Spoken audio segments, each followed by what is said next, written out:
So hey guys, welcome back to the channel. This is a story about what if Naruto is injected with Uchiha DNA. Whole story. If you guys enjoy this what if, comment down below. And let me know before I start. Please do support for more awesome content. And leave a like and don't forget to subscribe to my channel. And also share this video with your friends. And check out the description. And check out my playlist. So let's start the video. He stood alone atop the carved stone heads of his predecessors looking over the village he had sworn to protect. Silently he thought about all of the events that had led up to this moment. His victories against the Hidden Rock village which won the war for the Hidden Leaf, his appointment as Hokage, and even his marriage to the red-hot habanero of the Hidden Leaf, all of these led to the mistakes that led up to what he now faced. 16 years prior. The 12-year-old blonde ran through the trees that lay in the land of fire. He followed a squad of Hidden Leaf ninja and looking for their missing dot. As he ran, something caught his eyes and he looked down to find a strand of red hair. He looked forward and saw that the Leaf ninja were already far ahead of him. Looking around, he found another strand of the red hair. There were many strands leaving a trail. He knew that he wasn't strong enough to take on full-fledged ninja, but that didn't stop him from wanting to rescue the girl. He decided to rely on his wit and knowledge of the area to defeat the enemy. He came across a small clearing and found the three-man squad of Hidden Cloud Ninja and the girl known as Kushina Uzumaki tied up. He took out a kunai and began to quickly and silently lay traps around the camp. Ready for his attack, the boy threw a kunai at the first ninja. The man quickly caught it, not seeing the explosive tag wrapped around the handle. The tag detonated, killing the ninja. The other two stood ready to defend themselves. Who did that? Go and check, you idiot. The second ninja jumped into the trees in the direction the kunai came from. As he landed on the branch, he heard a rustling in the leaves behind him. Whoever you are, you're gonna die for that. As the ninja drew a katana from his back, he failed to notice the ninja wire coming from behind him. He was suddenly wrapped up in wire and explosive tags. What the hell? The tags exploded, killing the second ninja quickly. The blonde remained hidden in the trees. He didn't like that he had to kill the two ninjas, but he had to save Kushina. The third and final ninja stood in shock at the death of his teammates. He didn't notice the blonde jump from behind him and drove the kunai into his back, killing him. Kushina was in awe of her savior as he walked over and untied her. Are you hurt? Kushina remained silent, astounded that someone came to save her. I came to rescue you. He saw her pass out in front of him. He brushed the hair out of her face as she began to awaken. You are going to be alright now, he said as he picked her up. Wait a second. She started. She noticed the strands of hair in his grasp. That's I found the trail. Your hair is so beautiful, so I noticed it right away. But you've always ignored me, she said, looking away as he carried her through the trees. Because I know that you are strong in body and spirit. But this is a fight between two villages. This is different from your other fights. So? I didn't want to lose you. The blonde carried her all the way back to Konoha. 6 months prior. After being rescued, Kushina had fallen in love with her savior, and 14 years later she married the blonde-haired boy who saved her. During that time a large war was being fought, and one of the Leaf's most powerful enemies was the Hidden Rock village. The blonde managed to single-handedly defeat the village with the use of his Hiraishin, Thunder God, and his Rasengan. He had even managed to become the Hokage of the Hidden Leaf, but nothing could have prepared him for his next great challenge. Hey baby. Yeah, I'm going to be a mother, you know. And I'm going to be a father. He had never been happier in his life. It has always been his dream to have a son to raise and teach to be a strong shinobi, and now he would have that chance. 5 months prior. It was the night of Kushina's baby shower and everyone was there. From her best friend Makoto to the Sannin who creeped her out beyond belief Orochimaru. The blonde watched over his wife as she laughed and smiled in anticipation of their son's birth. So you have been reading that book, haven't you? The blonde's old teacher Jiraiya walked up to him holding a book in his hands. Yeah, it is one of my favorite, sensei. Really, because the sentences are all childish and I haven't had time to edit it yet. But the main character is amazing. In fact, I want to raise my son to be just like him. If you are sure. The older man laughed. I even want to name him after the character, if that is alright with you, sensei. Naruto. But I just came up with that name while eating ramen. Naruto is a great name, Kushina said as she approached. Well, if I came up with the name, does that mean that I get to be the godfather? Jiraiya asked with a grin. Of course, sensei, I wouldn't have it any other way. As Kushina laughed with Makoto, who was also pregnant, she began to feel a little weak, so she decided to sit down. What are you going to name your baby? I will name him Sasuke, after the father of the third Hokage. That is a great name. I hope that our sons will be friends. Oh, me too. Excuse me, Kushina. She turned around to see Orochimaru standing behind her holding a cup in his hands. Oh, hello, Orochimaru. May I help you with something? Yes, I saw that you looked a little pale, so I decided to get you something to drink. I just wanted to make sure that you and your child are completely healthy. We wouldn't want that precious child to turn out wrong now, would we? Kushina took a cup of water from Orochimaru. Thank you for your concern. But I am sure that Naruto and I are just fine. Very well, have a nice day, Kushina. Orochimaru walked away, turning slightly to watch Kushina drink from the cup he gave her. I am positive that your child will be remarkable. Present day. He stood watching as his village burned, as the people he promised to protect were slaughtered before his eyes. The fourth Hokage Minato Namikaze watched in horror as the fox laid waste to his home. He and Kushina had been warned that during childbirth the seal that continued the nine-tailed fox would be weakened to the point in which it could escape. To prevent this, the third Hokage's wife and another medical ninja went with Kushina and Minato to help deliver the baby away from the village, while Minato would keep the fox sealed. Everything was going as planned and Naruto was born safely.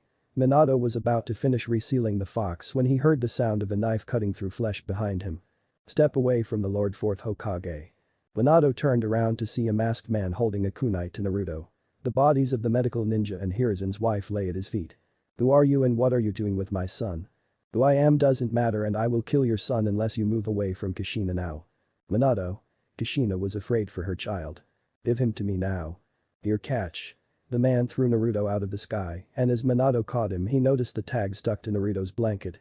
Oh no.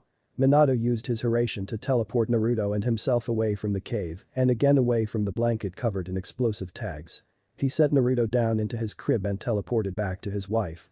The masked man had already unleashed the nine-tailed fox from his seal and cast it to put the beast under his control. The fox began to attack Konoha. Minato fought the masked man and placed a contract seal upon him, releasing the fox from his control.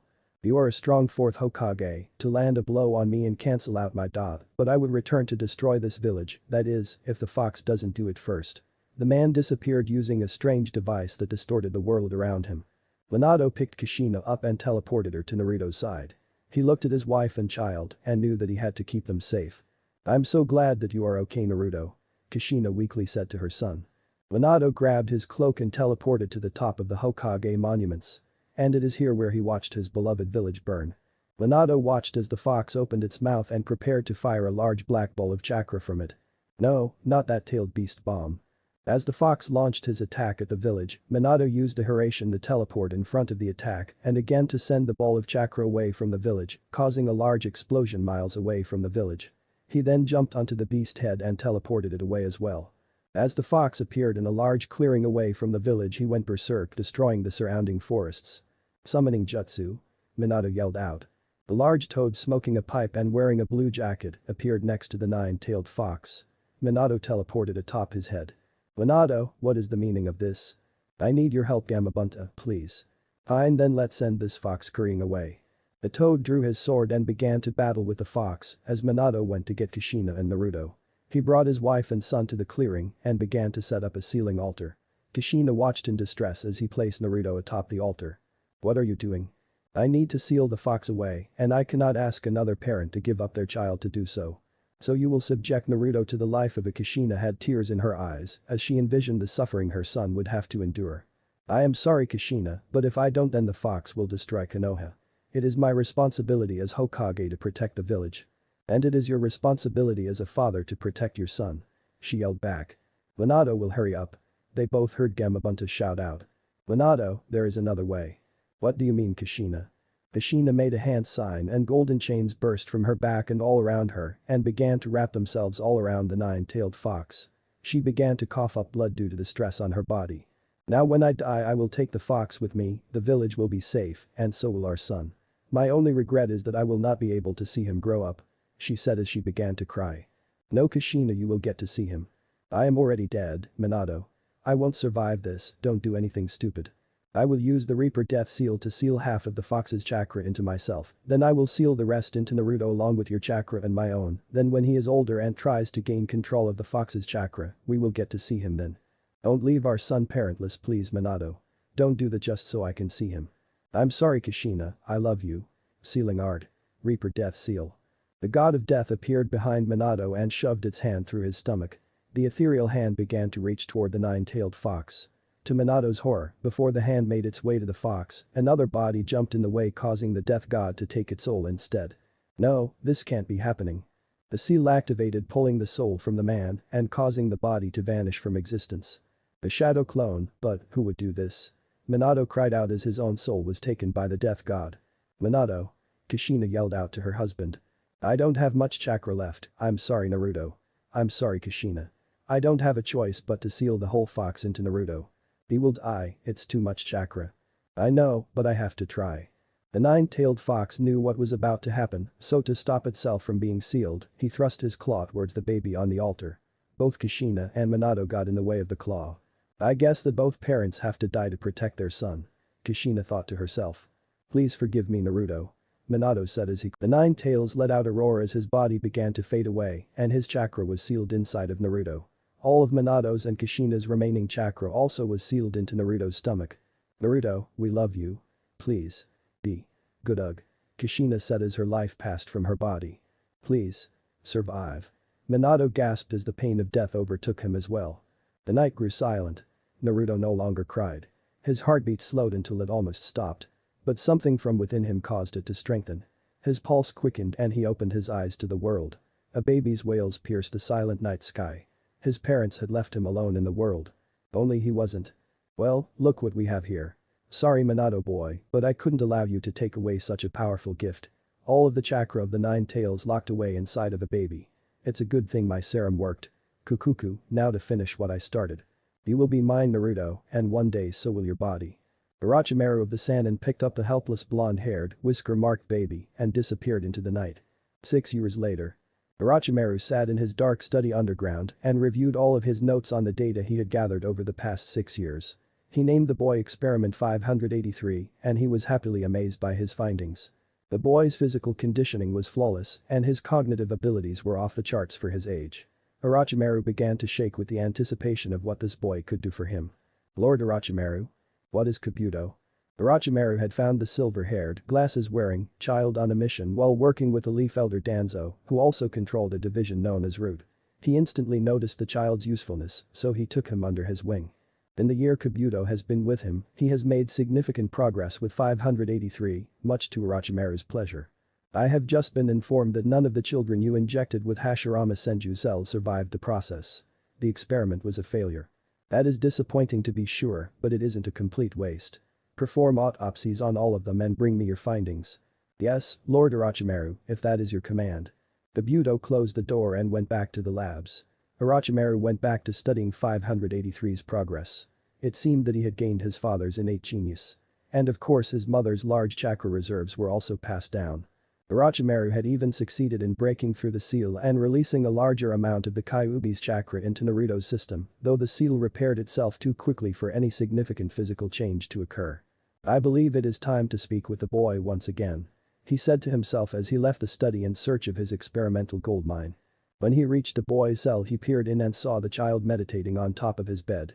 His skin was an ivory color and his blonde hair had begun to show reddish streaks as of late. Well boy, it seems that your Uzumaki blood is gaining dominance. We will have to balance out your body again. We don't want any one part of you taking over now, do we? No Lord Orochimaru, we don't. The boy responded. And how are you feeling? Same as every day. Have you been communicating with your beast? Kurama isn't a beast Lord Orochimaru. The blonde boy said defensively. He didn't like people seeing the fox in a negative light. I almost regret cracking the seal before. If I didn't know any better I would say you are plotting with the demon fox against me. I could never do that to you father. The boy said passively. His voice is almost void of emotion. We shall see. Orochimaru said as he walked away chuckling. He had a power under his control and with the modifications he made to the boy's genetic structure, the boy was sure to be unstoppable when he would mature. And then when he was ripe for the picking his body belonged to Orochimaru himself. Hiruzen looked out his window at the village with sadness in his eyes. In 3 days it would be October 10th. In 3 days the village would remember the hero of the leaf who died to protect them all from the nine-tailed fox. And in 3 days what should have been the happy birthday of Minato's child Naruto would instead be remembered as the day the 4th Hokage, his wife Kushina and their child were killed to defend the village hidden in the leaves. He remembered that day well. Along with a team, he found the cold bodies of Minato and Kushina near the altar used to seal the nine tails. They found the remains of a charred baby on the altar pedestal, and after doing a DNA test, it was confirmed to be the remains of Naruto. Hiruzen and the village mourned the loss of the fourth and his family. Tensions had originally risen about how the Nine Tails was released or his seal in the first place. The Uchiha clan were one of the first to be accused of the crime, but that accusation was later refuted and the clan was proven innocent of the crime. Hiruzen knew that something had to be done after this, so he appointed a member of the Uchiha clan, Michio Uchiha, the father of Makoto Uchiha, to be one of his advisors, as well as an elder of the Leaf Village. Doing this allowed the Uchiha to feel more connected to the village, and relations had never been better. Even though the Leaf Village was prospering again, Hiruzen felt like a failure over the death of Naruto. When Minato sealed the nine-tailed fox into his son, Hiruzen knew that it was up to him to protect the boy. And he got there too late. And to make matters worse, there were rumors that his student Orochimaru had been conducting vile experiments on the children of the Hidden Leaf. Many have gone missing over the past few years, and most of them were shinobi. Hiruzen had squads out searching for evidence on the matter, and he truly wished that they didn't find anything. Lord Hokage. Hiruzen looked at the door to his office, which had been quickly opened. And with a dog mask and silver hair had barged in. What is it? We found something. It is true about Orochimaru. We found underground tunnels with dead bodies in it. They were all children. Where is he? Hiruzen asked as anger filled his eyes. We don't think he is on to us yet, a strike team is waiting on your order. Arrest him, I want him alive so that I can make him pay for his crimes. Tell them I will be there shortly. Yes, sir. Lord Orochimaru, we need to move at once. Kabuto informed him as he ran into his study. What is Kabuto? The team has just infiltrated the tunnels, they will be on to us shortly. Orochimaru grabbed his research files and sealed them into a large scroll. He handed the scroll to Kabuto. Take this and leave. I will follow shortly. Go to our fifth laboratory in the land of tea. This is all of my most important research. Time is of the essence, Kabuto. Don't fail me. Yes, Lord Orochimaru. Kabuto used the body flicker jutsu to teleport outside of the tunnels and made his quick escape. Well, I guess it is time to finally leave this forsaken village. Kakashi Haddock, Black Ops member, ran through the tunnels with the rest of the team. They had located a total of 27 bodies of children who had obviously been experimented on. It made him sick to think that a fellow shinobi would do such horrendous things to his own village. Dog, there is an open door up ahead. Search the room quickly and watch out for traps. Kakashi responded. The team stormed the room and located several more bodies of recently deceased children. It appeared that they had only perished a few hours ago. This is all just so wrong. And wearing a cat mask stated. I know what you mean, to do something like this to children, it's against nature. Another responded. Wait guys, do you hear that? Hear what, dog? Kakashi moved over to the pile of bodies on the ground. He gently moved one from the top and saw a hand moving. One of these kids is alive. He shouted. The other ran over to help move the dead bodies off of the living child. He had brown hair and a leaf forehead protector on, as well as a Chunin vest. A child, a Chunin at that age. I was one at a younger age. Kakashi said passively. Wait, dog, isn't he the one who was thought to have been kidnapped by Hidden Rock Ninja on an escort mission? Yes, I believe so. Tenzo, I think his name was. Well, he needs medical attention now. Cat took him to the hospital. But what if you encounter Orochimaru? This child needs our help more. Yes, sir. Cat grabbed the bow and flickered out of the tunnels. When will Lord Hokage be here? Soon. Let's move on. The group came to a point where the tunnel split into 3 passageways. You two go left, you two go right, and I will take center. Kakashi said to the other 4 members. Will you be okay by yourself? I'll be fine, now go, there may yet be other survivors. Yes, sir. The 4 said simultaneously. Kakashi quickly ran down the hall until he found himself in a large room filled with what looked like jail cells. They all seemed to be empty. What is this place?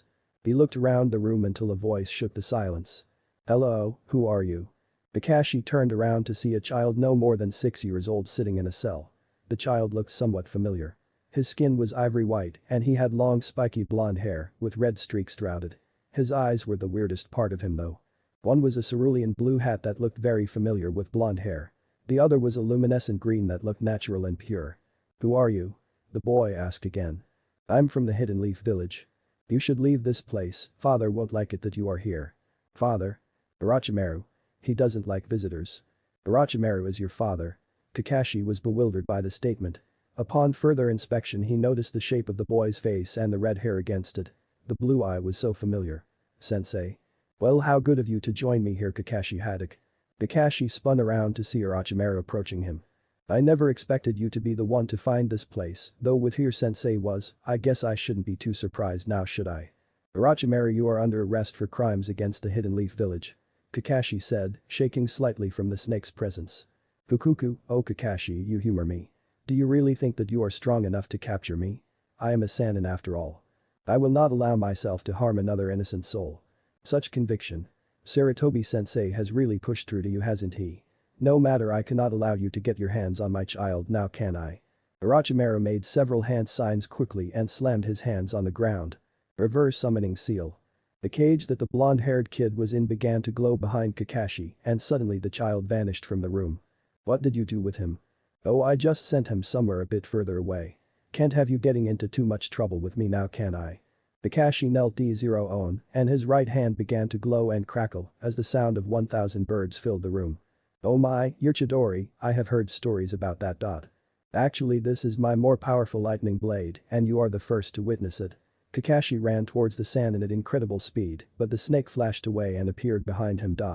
Orochimaru grabbed Kakashi and threw him against a nearby wall with such force as to indent the ninja into the concrete. Poor little Kakashi, first you lose Obito, then you kill Rin, followed by the death of your sensei. And now I get the pleasure of killing you. I will definitely enjoy this. Orochimaru opened his mouth and a sword came flying from his stomach.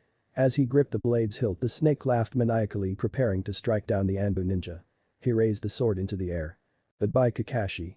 As he brought the blade down, a large black metal pole crashed into him, forcing him away from the young dot. Orochimaru, your time is up. Why hello there, Sarutobi-sensei. I'm so glad that you could join me. What are you doing, Orochimaru? How could you betray me like this? Like how you betrayed me by giving the title of Hokage to Minato Namikaze. Well, let's look at how that turned out. How must it feel, Sarutobi-sensei, to know that you failed so horribly with your students? Even Jiraiya is a shadow of his former self now, ever since his student died. I will stop you, Orochimaru. The third said. No, I will leave this place.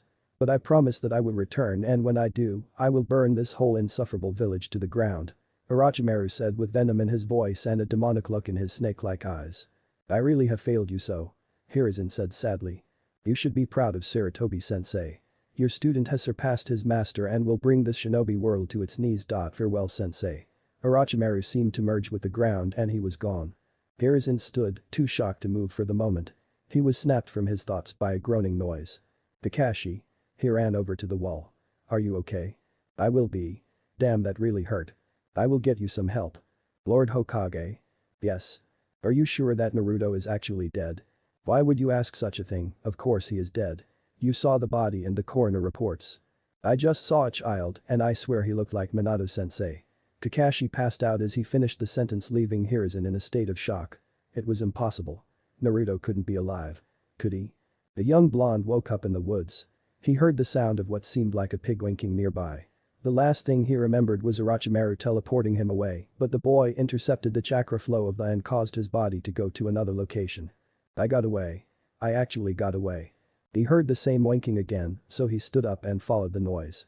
As he came to a clearing in the forest, Naruto saw two women. One looked to be in her 40s and had long blonde hair and two ponytails. She wore a white shirt that was barely with navy blue pants and a black belt. She also had on a pair of ninja sandals, a green coat, and she had a strange purple diamond tattooed on her forehead. The other girl looked to be a few years older than himself, maybe around Kabuto's age. She wore a fishnet mesh shirt with a large black kimono that came down to her calves, as well as a pair of shinobi sandals. Next to her sat a small pink pig with a red jacket on and beads around its neck. Lady Tsunade, do we have to keep running away like this? Why don't you just stop with all of the gambling? Shizune, this next stop will be our lucky spot, I just know it. This losing streak is about to be over.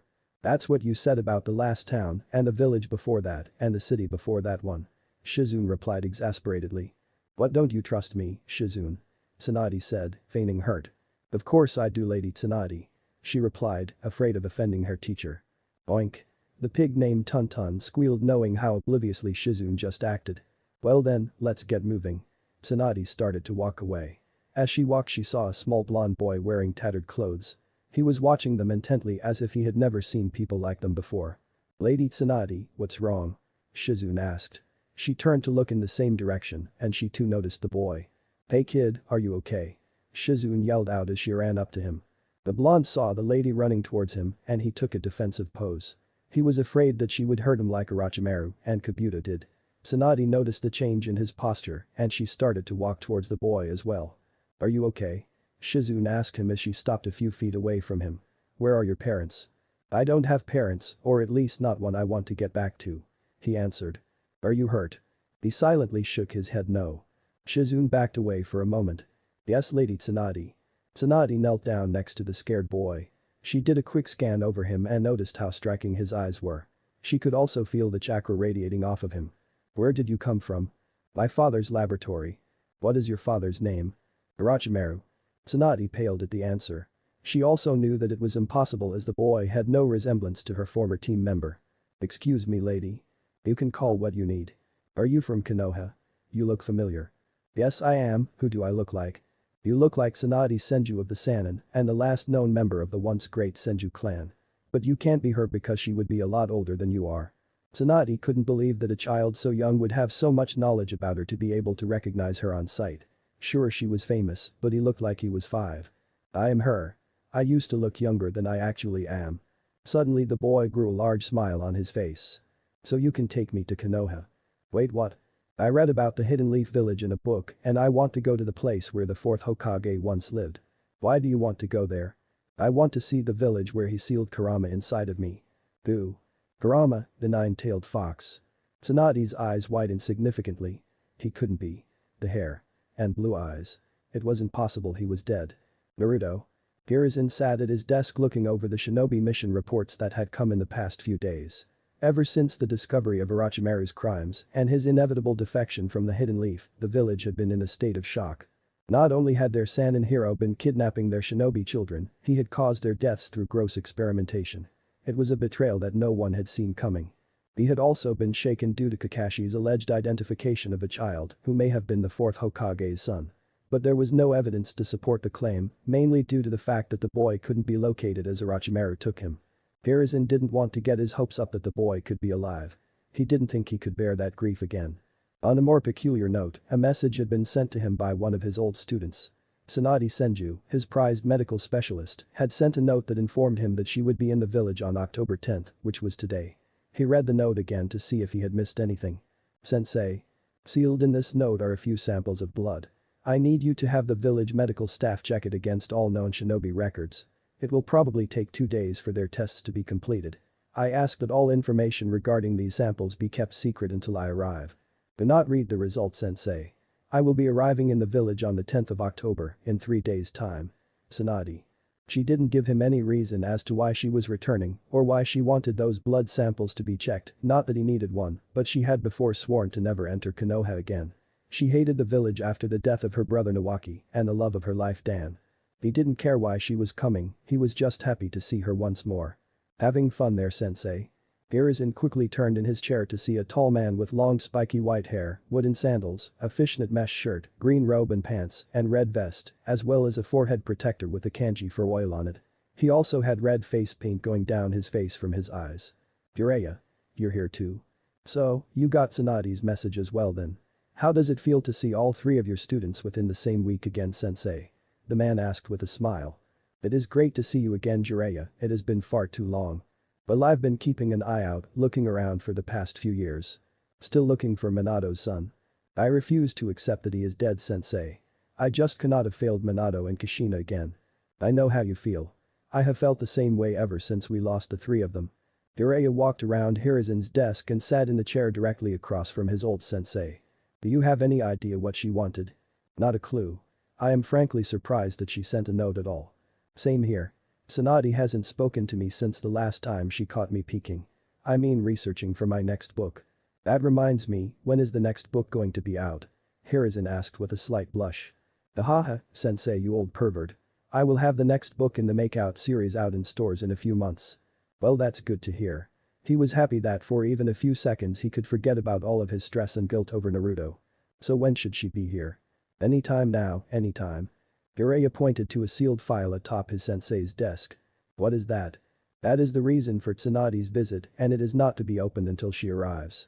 "Well, I hope she gets here fast, those hot springs are calling my name and so will the lucky ladies inside." The perverted sage said under his breath with a large smile on his face.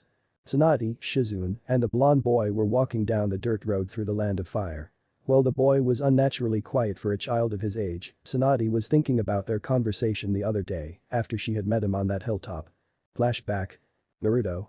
Tsunade asked in her voice a mixture of hope, fear, sadness, and shock. She didn't know if it was him, but a part of her wanted it to be him. Naruto? Who's Naruto? The blonde asked. Do you mean the main character from the famous book by the legendary Jiraiya? His voice lit up and a smile stretched across his face. Tsunade was floored by the question, and she had only one prayer on her mind at that moment. You are far too young to be reading that kind of trash. Trash? How could you call the Tales of the Gutsy Ninja trash? It is my most favorite book in the world. Oh, that book. Tsunade let her breath catch up to her, and she was glad that it wasn't one of his works of pure perversion. She continued to look at the boor with hope. He was the right age, and that hair, even with the red in it, and that blue eye, made him look exactly like Minato. The shape of his face was definitely that of Kushina, even if his skin was ivory white. Are you okay, Lady Tsunade? The boy asked her in concern. Yeah, I'm fine. What is your name? I don't really have one.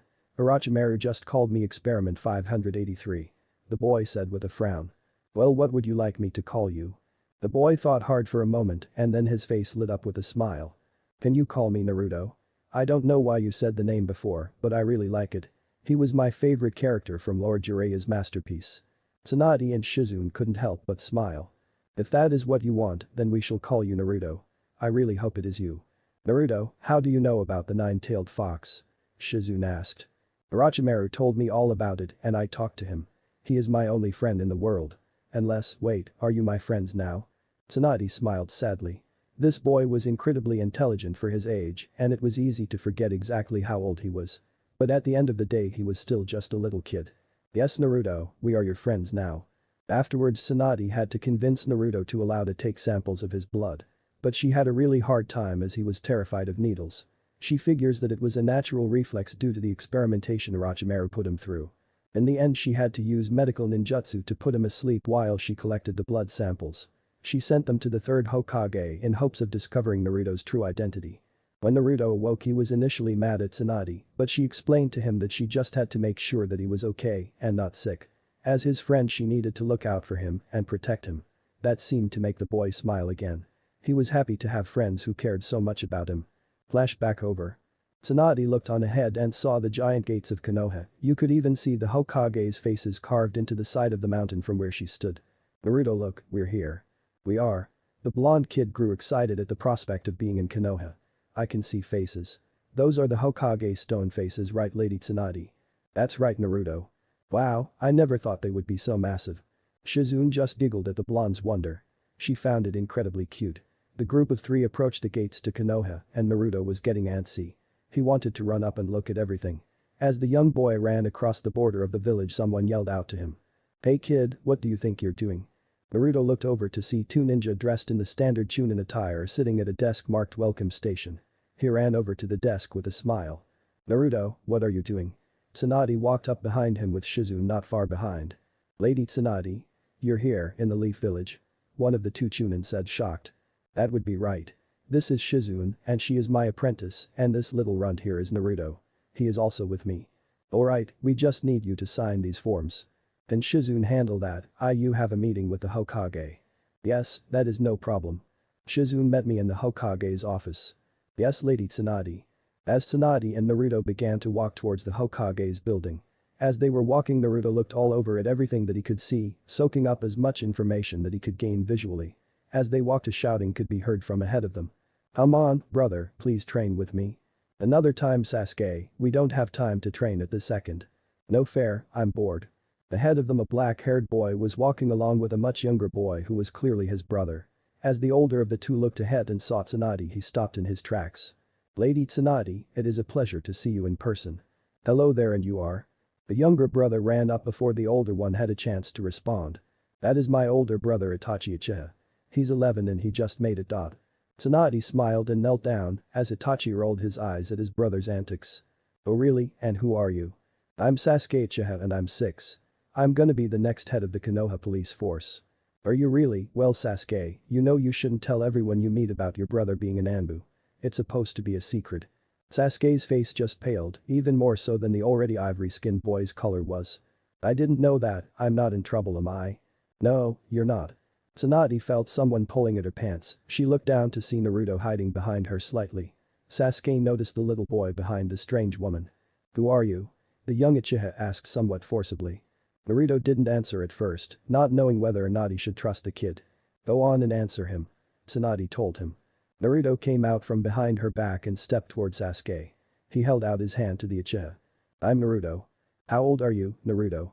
Sasuke asked excitedly at the new kid in town. Naruto's face slightly shifted as he frowned. I'm not sure, 5 or 6, I think. You don't know how old you are? Are you stupid or something? Sasuke asked. Sasuke, now that isn't nice. Itachi cut in. Oh, sorry Naruto. Sasuke said, slightly saddened. It's okay Sasuke. Tsunade answered back. I found Naruto by himself in the woods. We are going to see if we can figure out how old he is right now. Can I come with you? He asked excitedly.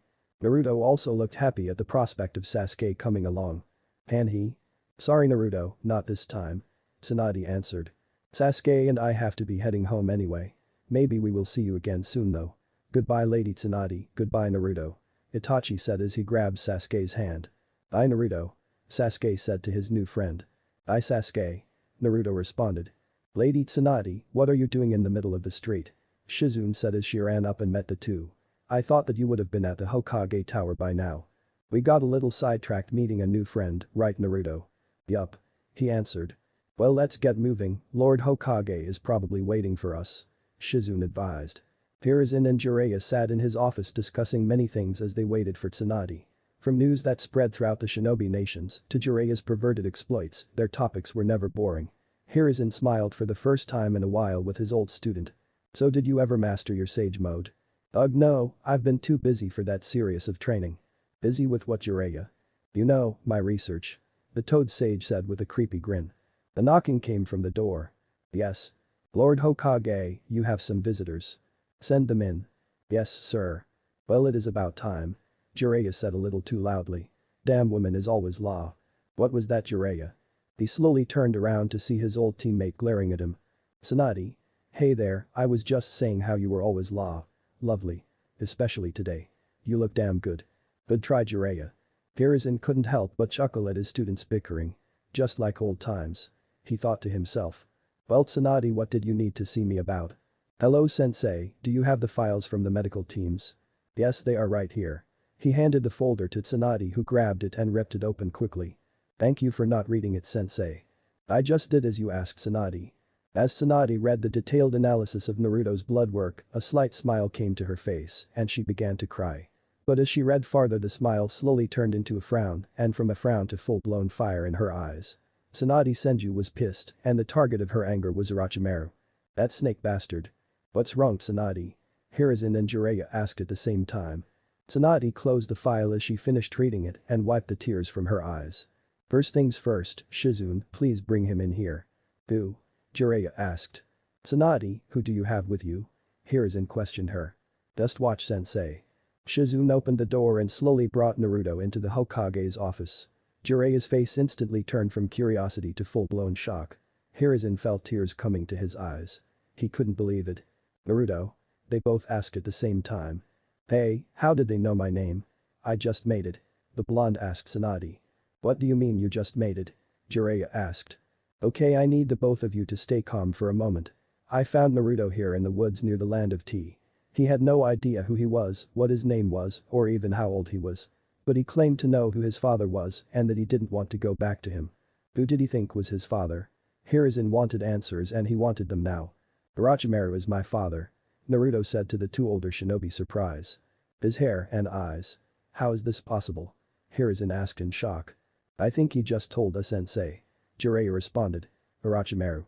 Shizune, please take Naruto outside again and have him take a nap. He's probably tired. No, I'm not. The boy said as he yawned and fought to keep his eyes open. Come on Naruto, let's let Tsunade and the other grown-ups talk okay? Okay. He said as he yawned again. As the door closed Jiraiya stood up and drew a few seals around the room. He then activated them, turning the office into a secluded location, unable to be penetrated. So he has been with Orochimaru this entire time. Hiruzen said to himself. Then Kakashi did in fact see him there. Why didn't I believe him? There is no way that you could have known sensei. Jiraiya told the sad old man. Tsunade, what did he do to Naruto? According to the DNA test I had done, that is most definitely Minato and Kushina's son. There is no mistaking that fact. Okay. But there was a strange irregularity in his DNA composition. It seems that Orochimaru somehow combined Naruto's DNA with the DNA of others. But who? Hiruzen asked. Well, first off, Naruto already had the genetic traits of the Uzumaki clan and of Minato Namikaze. Orochimaru managed to acquire cells from Hashirama Senju, Tobirama Senju and Madara Uchiha, as well as Mito Uzumaki. He injected Naruto with their cells, and it had drastic effects on Naruto's DNA code. You can see the external effects. His ivory white skin, a common trait of the Uchiha clan. His yellow hair has turned red in many places, that is the extra Uzumaki cells at work, and then his green eye seems to have a connection to Senju DNA. I can't believe it. Jiraiya was pissed off beyond all measure. The absolute torture he must have put him through. How did he survive it? The fox. Hiruzen said Minato sealed the whole fox into him. His regeneration abilities must be extreme. But that should have killed him. Jiraiya explained. Unless Orochimaru already began his tampering even before he was born. Hiruzen clarified. That snake bastard. Tsunade was absolutely livid. What about internal changes, Tsunade? Jiraiya asked. His physical conditioning is perfect. He is fast and strong for his age. But the truth is, we have no idea how all of this will end up affecting him. We have never had a situation like this before. We will discuss this more later, for now Jiraiya, release the seals please.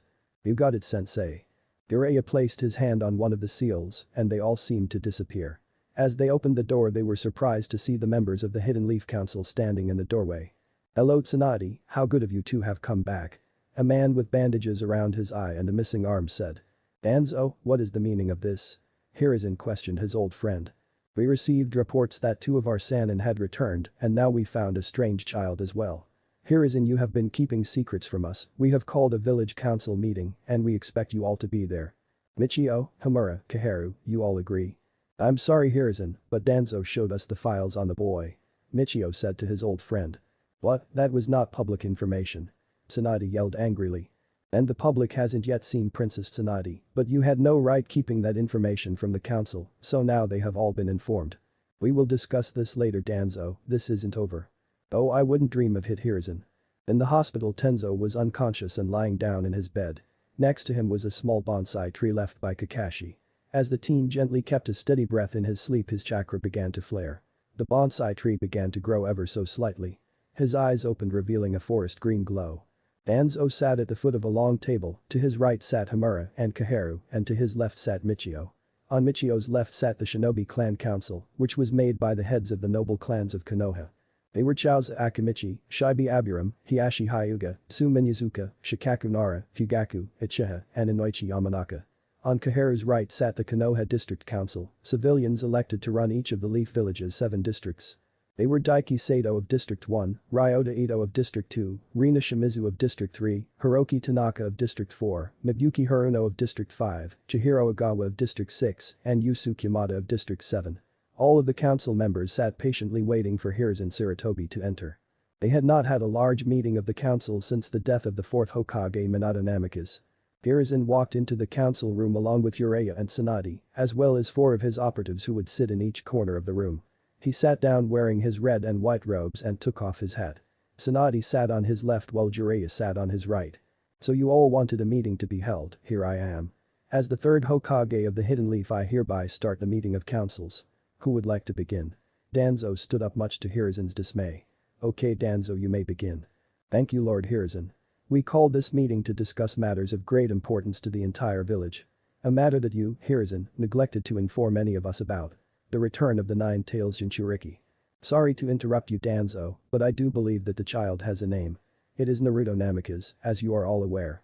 Naruto Namikaze is dead, Lord Hokage, he died alongside his mother and father. That is what you told us 6 years ago. The civilian council member Daiki stated. At that point, that is what I believed to be true. I was wrong, and he has indeed been returned to us today. As I have been made aware, you have all been shown his medical report. About that, how can you be sure that this is indeed the same boy? According to the report, he has the DNA of several powerful clans. Not just the 4th and Kushina. Rina jumped in. If you knew anything about medical reports, then you would know, yes, he has cells from other clans infused within him, but his chromosomes and genetics indicate that he is indeed Minato and Kushina's child. Tsunade interjected. You are not a member of this council, Tsunade, please be silent unless called upon. Koharu angrily exclaimed. As the last of the Senju, one of the two founding clans, and granddaughter of the first Hokage, not to mention the world's premier specialist in medical ninjutsu and the one who found the boy in the first place. I do believe she is entitled to speak and vote along with these proceedings, Koharu. Michio stated to his fellow advisor. I agree with Michio. Hiashi Hyuga stated. As do I, Shikaku agreed. So be it. Homura finished. Tsunade, you may continue. Thank you. As I was saying, I have thoroughly studied the files that you were all given and I can give you my professional opinion that Naruto is in fact, with 100% certainty, the child of Minato and Kushina. I can accept Princess Tsunade. Danzo said. But is it true that Orochimaru is responsible for the boy's current state? Yes, Danzo, that is true. Hiruzen admitted. Then is it possible that Orochimaru created the boy from the DNA of his parents? He doesn't necessarily have to be their actual child that was born on October 10, 6 years ago. May I speak? Jiraiya asked the council. I don't see why not, go ahead Jiraiya. Homura responded. If Minato's child had indeed been killed, the chakra of the nine-tailed fox would have dissipated and reformed in a decade or two. Consider, not to mention, I looked at the seal and no one else besides Minato could have created that seal that was used. The masterwork is beyond even my own level. Well said, Lord Jiraiya. Inoichi said to the Sannin. But this information that we have been given, I move that we fix the record. I second that motion. Chaozu agreed. All in favor? Hiruzen asked aloud. All of the council leaders in attendance raised their hands in agreement. Motion has been passed. Now if that is all, then I. Not so fast, Hiruzen, there are other matters that we must consider. Danzo said aloud. What is it now, Danzo? I have several questions that have been submitted to me that I would like to ask. The names of the questionnaires will not be given.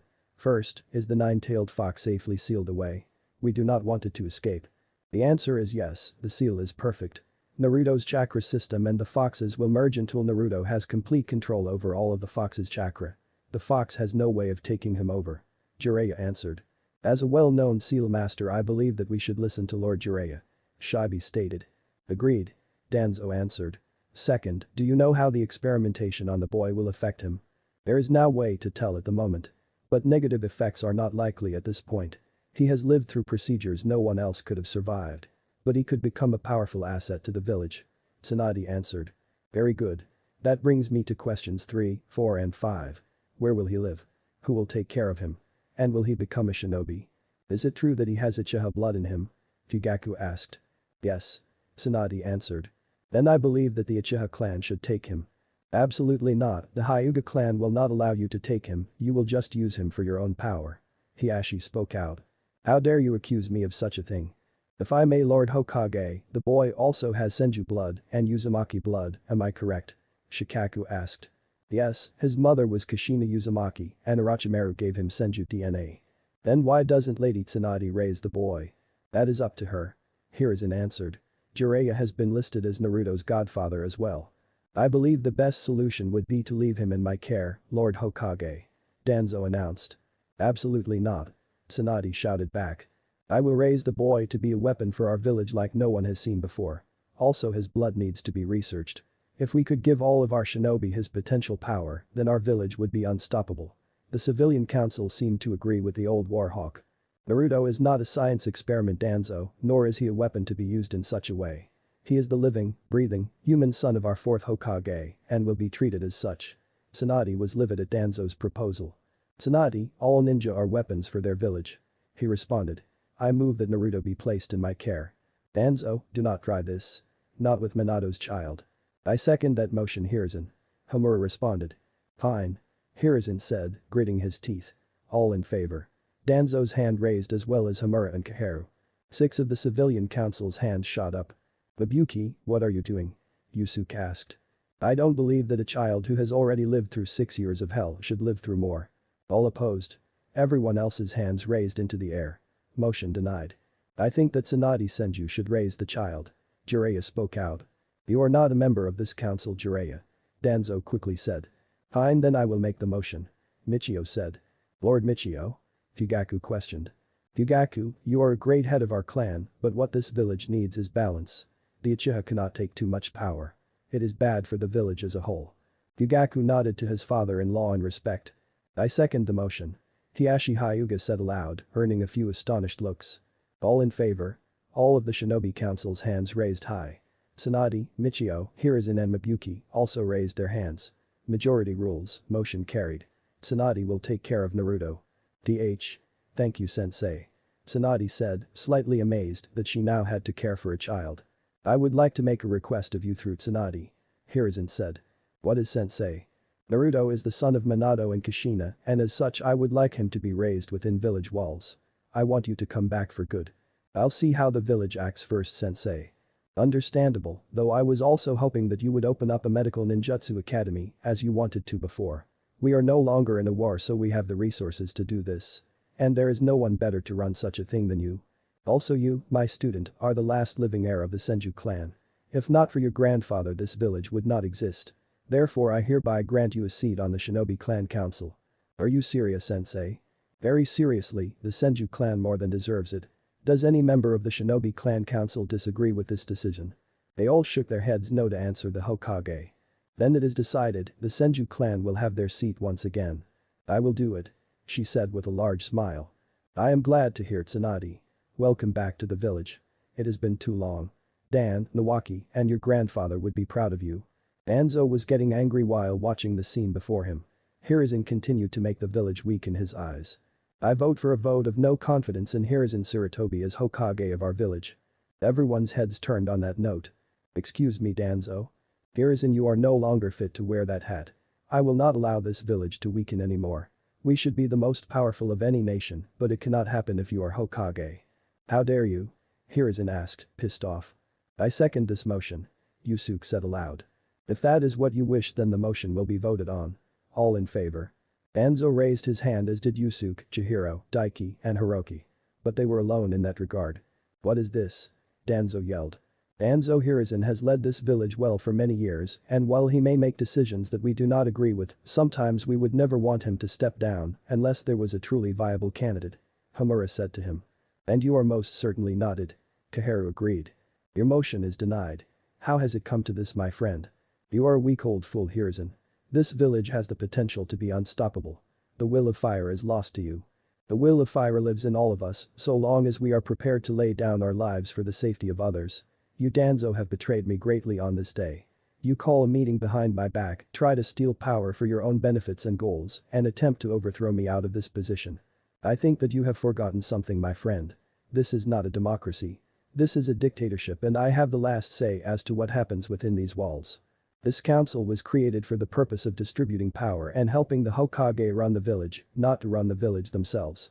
I am sorry my friend, but I hereby remove you from your position as advisor to the Hokage. I remove all rank and association to the shinobi of this village. You will live your days as a civilian and if I find out that you have taken any action against this village's safety or order, then you will face the consequences of those actions. And they will be severe, let me promise you that my old friend. You can't do that Hiruzen. You need the council's approval. No my friend, I do not. Anbu remove Danzo from this room please. Damn you Hiruzen. Danzo said as Anbu used a body flicker technique to teleport him from the room. Now is there anything else? Hiruzen, who will take Danzo's place? Kaharu asked.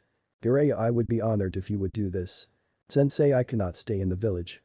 I understand but I still want you as my advisor. If that is your wish then yes, when I am in the village I will be one of your advisors. Then I declare this meeting over. Everyone stood to leave the room. Many of the civilian council members were highly upset at the outcomes of the meeting. Congratulations Tsunade. Jiraiya said as they left the room. Lady Tsunade. Shizune ran up to her with Naruto following. What happened? Tsunade bent down to speak with Naruto. Naruto, do you want to stay in the village? Yes, I do. Then you will stay. The blonde suddenly looked scared. But who will I stay with, what if Orochimaru comes for me? Naruto, you will be staying with me. And I will not let that snake lay a finger on you. Lady Tsunade, are you serious? We are staying in Konoha. Shizune asked with a wide smile upon her face. Yes, we are staying in Shizune. Tsunade, if I'm staying with you, does that make you my mom? Tsunade started to tear up at the idea of being a mother. She had thought that with Dan dead her time for that would never come. Yes Naruto I will be your mom. Naruto hugged onto Tsunade as tightly as possible as he began to cry. He had never been this happy before and for the first time in his life he felt like he had a family. But then a thought came to his mind, a thought of an old friend that he missed.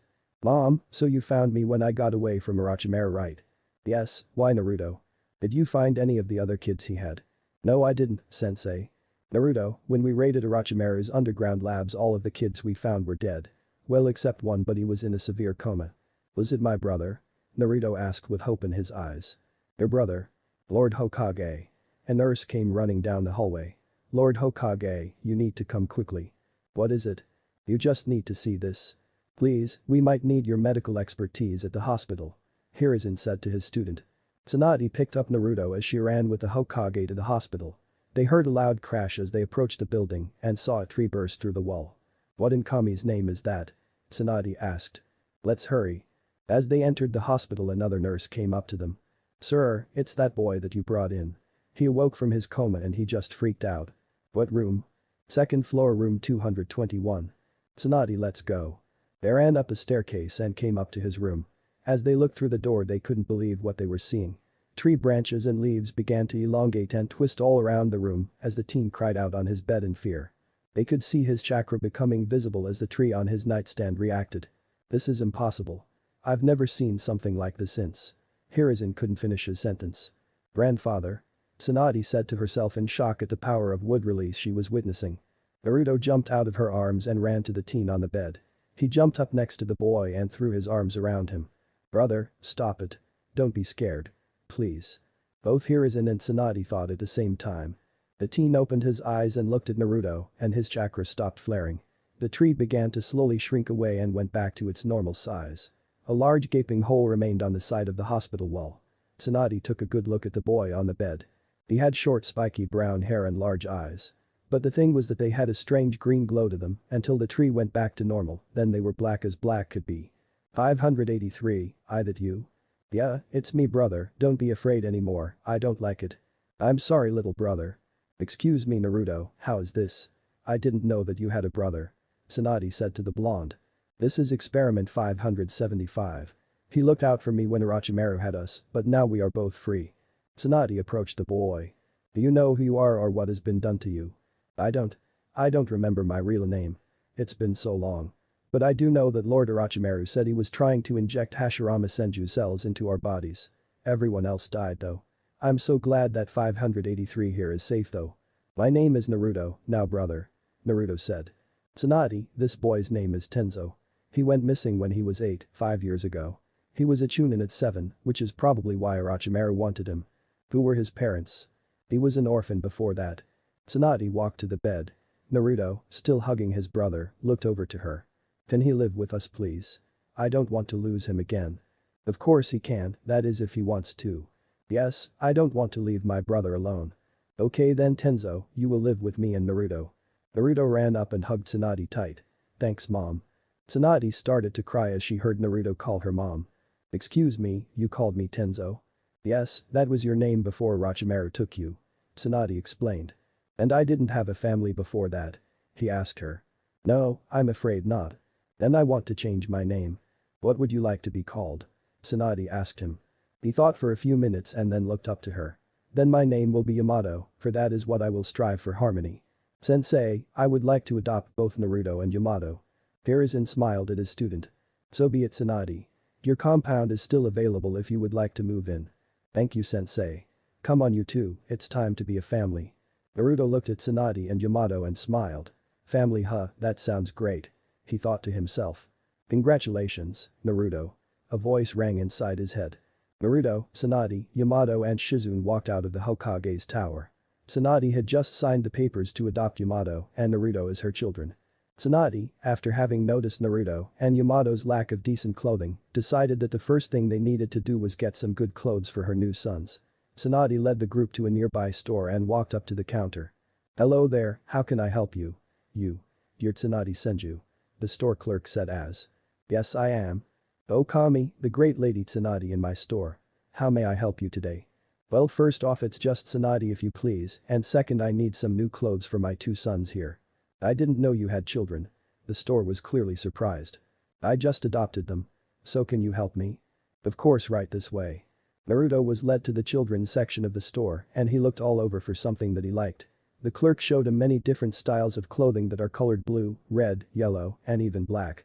But none of it appealed to Naruto. He then saw a shirt that he really liked. "What about this, mom?" he asked. The shirt was a simple t-shirt colored in a dark burnt orange. "Are you sure about that color, Naruto?" Tsunade asked. "Yes, I know it isn't a very shinobi-like color, but for some reason I just feel drawn to it." "Okay, Naruto."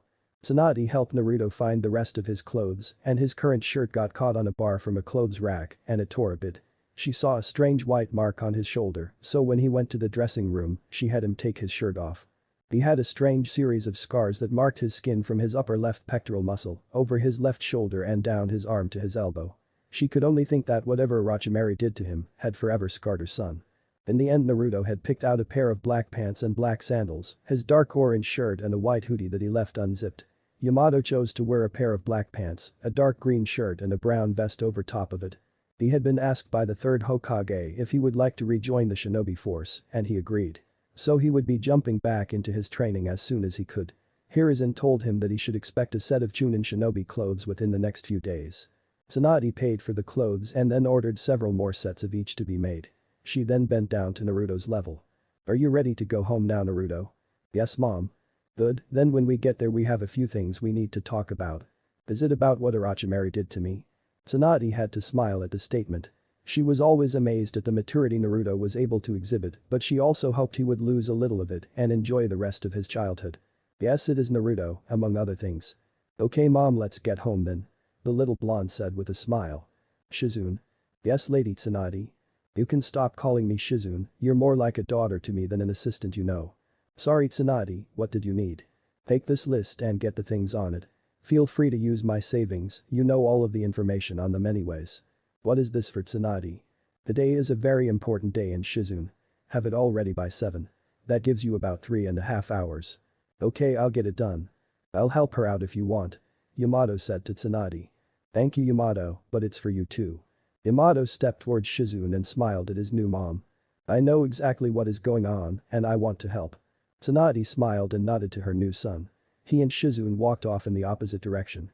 "Now let's go home, Naruto." Shizune and Yamato stopped by several shops to get everything on Tsunade's list. With an hour and a half left, the two were heading away from the Uchiha compound back to the Senju compound. "So how long have you known Naruto for?" Shizune asked Yamato. "A little over 2 years. I found him crying one day in his cell during a prisoner exchange. I had just been moved to that hideout and I was surprised to see a 3-year-old. Has he always been so old for his age? A lot of that comes from the way he was raised. It's sad really. But I can tell that he is already happier with you and Tsunade. I'm glad that we found him. He really has changed her so quickly. I almost can't believe it. That's my little brother for you." Orochimaru and Kabuto were the only ones who seemed to be unaffected by his presence. "Kabuto?" "Kabuto is Orochimaru's assistant. I don't know his last name, but he is an extraordinary medical ninja. Especially for his age." "How old is he?" "A year younger than me, so 12. "Well, I'm glad that Naruto had you at least." The two continued their walk towards the Senju compound in silence. Shizune could tell that living with Yamato would be interesting. Especially with his wood release abilities. Tsunade and Naruto entered the old dusty house. It had not been kept up since no one had lived there for several years. But it seemed that her old sensei had decided to assist them with the cleaning, as a few minutes later there was a knock at the door. "Hello?" "Hello Lady Tsunade. We received a D-rank mission to help get your estate cleaned up." There were 2 genin teams outside her door and she smirked evilly. "Well, thanks for coming, I hope your genin is fit for the job." Tsunade worked the genin teams to the bone and within 2 hours she knew the place would be clean enough for her plans. "Naruto, would you follow me?" "Yes mom." Tsunade led her son up to a room with a bed. The room was blank as it had not been used in many years, but Tsunade knew that this was once her brother Nawaki's room. It had been used for many years and after seeing how barren it was, Tsunade shed a tear. "Mom, are you okay?" "Yes, I'm fine Naruto. This will be your bedroom. Tomorrow we can go and get you proper furniture for your room." "We don't need to mom, this is already better than my cell that Orochimaru kept me in," he said with a big smile on his face. Tsunade had to hold in her anger at her old teammate. "Naruto, you don't live with him anymore and I am going to give you everything that you deserve to have. And that includes a proper bedroom." Naruto hugged Tsunade's legs. He truly felt like this could be his home now. "We have some things to discuss about Naruto." Naruto sat down on his bed and Tsunade followed. She laced her hand on his shoulder and pulled him closer to her. "Naruto, you said before that you knew that the 9-tailed fox was inside of you?" "Kurama, yeah, I talk to him sometimes. He is really big but not that scary.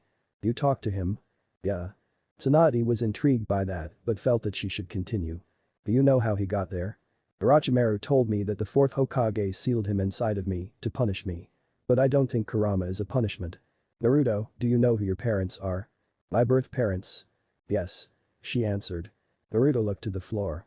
Tsunade could tell that it was a sore subject for him. Orochimaru said that they abandoned me, that they didn't love me, which is why he adopted me as his own. But Kurama said they were dead and that he kidnapped me. I asked him if he knew who they were, but he said it wasn't time for him to tell me. Naruto, normally we wouldn't have told you about this because of the backlash you might face, but the village thought that you were dead. Because of that your existence was made public, and now that you are back there isn't any point in keeping the truth from you. So you would have lied to me? He asked curiously. I'm afraid so. Not really a lie, but we wouldn't have told you the real story. Naruto smiled up at his mom, which she found strange. It's okay, mom, I know you would have just been trying to protect me. Do you want to know who your real parents are? As long as you are okay with telling me, mom. Tsunade could tell that inside he was begging to find out, but he didn't want to make it seem so. Of course I will, Naruto. Your mother was named Kushina Uzumaki and she was a powerful ninja. They called her the Red Hot Habanero because of her temper and power. She was a fiery spirit, alright. Did you know her well? Naruto asked. Not as well as I would have hoped, but she was a friend of mine. She was also the previous holder of the nine-tailed fox. Kurama was inside of her too. He was clearly shocked at the statement. He never told you? Naruto shook his head sadly. He must have wanted to wait till he was ready to tell you. Who was my father? Tsunade looked out of the window nearby and she could see the Hokage monument. His name was Minato Namikaze, also known as Konoha's Yellow Flash. She looked into Naruto's eyes and she could see him calculating something in his head. The Yellow Flash, but I mean that would make him the fourth Hokage. She answered for him. Naruto realized that it meant that his father sealed Kurama into him. But if Kurama was his mother, then why did he seal it for his son? Are you okay, Naruto? Yes, but I'm confused. He answered and asked her about the sealing. 6 years ago on October 10th, the nine-tailed fox broke free of your mother's seal. We don't know how it happened or why, but we do know that he attacked the Leaf Village afterwards. A tailed beast cannot be killed, it will just be reborn in a decade or two, and it will be much more dangerous. In the end your father had to seal the fox into a newborn child whose chakra coils could handle the immense chakra. He chose his newborn son, Naruto, to protect the village from the fox. But then. Today is October 10th. So does that mean? The day is your 6th birthday, Naruto. As she said this she saw tears in his eyes. What's wrong? I never knew what my birthday was. Orochimaru always said that I wasn't worthy of having one. Well, from now on you are more than worthy of the life that you deserve, Naruto. I need to ask you one more thing. What is it, mom? He asked, smiling up at her. You have a choice that you can make. You were born Naruto Namikaze. Had Orochimaru not taken you, you would have been raised as Naruto Uzumaki. But I adopted you, so if you want you can be Naruto Senju. The choice is completely up to you, which last name you take. Naruto sat in silence for a moment. He wanted to honor his parents, but he also didn't want to hurt his new mom. In the end he smiled up at her. Can I be Naruto Senju Namikaze? That way I can honor my lineage and you, mom. Tsunade pulled her son into a hug. If that is what you want, Naruto, then yes. She knew that downstairs Shizune would be ready for Naruto, so she pulled back. Is there anything else that you want to talk about? If not, we have something for you downstairs. Can I be alone for a moment, mom? I need to do something real quick, then I will be down soon. Sure, Naruto, take as much time as you need. As she turned to leave and closed the door, Naruto got off of the bed and sat on the ground beneath a window. He crossed his legs and began to meditate as the world around him went dark. He opened his eyes to see the familiar Sora around him and walked towards his companion's cage. He found a large room with the bars towering in front of him. Red eyes looked back at him, though they were also kind. So you have come to speak to me again. I was afraid that you wouldn't need to anymore. I will always talk to you, but I have a few questions for you now. And what do you require of me, Naruto? The blonde sat down in front of the cage. Was my mom your container before me? So Tsunade told you the truth then? Yes, so is it true? Kushina Uzumaki was indeed my jailer before you. And you escaped on the day of my birth. The female is most vulnerable when giving birth. I wasn't going to leave until an Uchiha used his Sharingan to pull me from your mother's seal. He cast a spell on me that put me under his control and forced me to attack the village. Naruto let all of the information soak into his brain before he continued. So you didn't want to attack Konoha? No, I didn't. Unlike popular belief, we tailed beasts are not mindless, heartless drones who thrive in destruction. Naruto smiled at Kurama's sarcasm. So do you know how my parents died? I will tell you Naruto, out of my respect for you, but you will hate me when I am done. I could never hate you Kurama. We shall see. The fox lay on the ground of his cage before he began. Your father successfully stopped my attack on Konoha and destroyed the Uchiha's control over me. I was afraid and I was furious afterwards and I saw your father attempting to seal me. I don't know what I was thinking, but I tried to stab you with my claws and they got in the way to save you. Your parents died trying to keep you safe because they loved you. And I killed them because I was afraid and wanted to stay free in my prison. I can never take back what I did, but I do regret the pain it has caused you. Naruto felt tears in his eyes. His parents had loved him so much that they died to protect him. And Kurama was the one responsible. He should have been furious. Naruto stood up and walked to the open bars and saw the tears Kurama tried to hide. He reached his hand inside the bars and placed his palm upon Kurama's snout. Kurama, I am angry that they are dead by your hands, but I do not hate you. I understand the feeling of wanting to be free from a cell, and I have only been in one for 6 years. How long must you have been trapped? I forgive you Kurama, and I am sure that my parents would too. Kurama was floored by Naruto's compassion, and he made a silent vow to forever do everything within his power to keep the blonde safe from harm. Thank you Naruto. I will be back later, but I need to go see what my mom needed okay? I will be here. Naruto smiled at the nickname as he knew what it meant. He closed his eyes, and when they opened he was back in his room. He stood up and wiped the tears in his eyes away. He opened his door and walked down the stairs, but when he got there he was surprised by what he saw. Tsunade, Shizune, Yamato, Jiraiya, and the third Hokage were waiting for him, and there were colorful boxes wrapped in paper and bows on a table nearby. There was also a large orange cake on the table and a banner that hung above. Happy birthday Naruto. Tsunade's son and she saw a bigger smile on his face than she would have ever thought possible. What is all this? He asked. We decided that you should have a small party to celebrate your birthday, as well as your return to Konoha. Jiraiya said to the blonde. But why would you do all this for me? Tsunade walked over to him and knelt down. Naruto, everyone here loves you and wants to make this day special for you. But you adopted me mom, nothing could be more special than that. He said to her. Tsunade pulled him into a hug and realized for the first time in her life what she truly should have wanted out of life. She spent so much time trying to fill the emptiness within her by gambling and drinking away the pain. But this boy made all of that unnecessary. Are you okay mom, you're kind of crushing me. I'm just happy to have you for a son, now come on over and open up your presents. Naruto began to open up the boxes on the table. Jiraiya had given him a large plush toad that he could easily sit on top of. Hiruzen gave him a picture of his parents while Kushina was pregnant with him. And the rest of the presents were various toys and clothes, as well as a book on basic shinobi concepts. Mom, what is this book for? Do you want to be a ninja Naruto, like your parents before you? Being a ninja would mean that I could protect you, right mom? Well yes Naruto, but your mom isn't exactly the one to need protecting. Naruto smiled at her and said I will be the greatest ninja ever and one day I will be the Hokage of this village just like my dad was. That way I can protect all of you. I finally have a family and I won't let anyone take that away from me. That sounds like a great dream kid. Jiraiya said to him. As they ate cake and talked amongst themselves a knocking came from the front door and Naruto ran over to it. He opened the door to see a couple of familiar faces as well as a couple unfamiliar ones. Hi Sasuke, hi Itachi, who is that with you? The brothers looked to their parents. Hello Naruto, I am Fugaku and this is my wife Mikoto. We are Sasuke and Itachi's parents and we were also friends of your parents. Naruto just smiled as Tsunade walked over to the door. Naruto let them inside. Oh sorry mom, you guys come in and have some cake. It's my birthday today. We know that Naruto, that's the reason we came. Sasuke said as he rolled his eyes. Sasuke, don't be rude. Itachi said as he bumped him in the head with 2 fingers. Sorry, we brought you this. Sasuke handed Naruto a box as he walked into the house with his family. Sorry we're late Lady Tsunade. Mikoto said.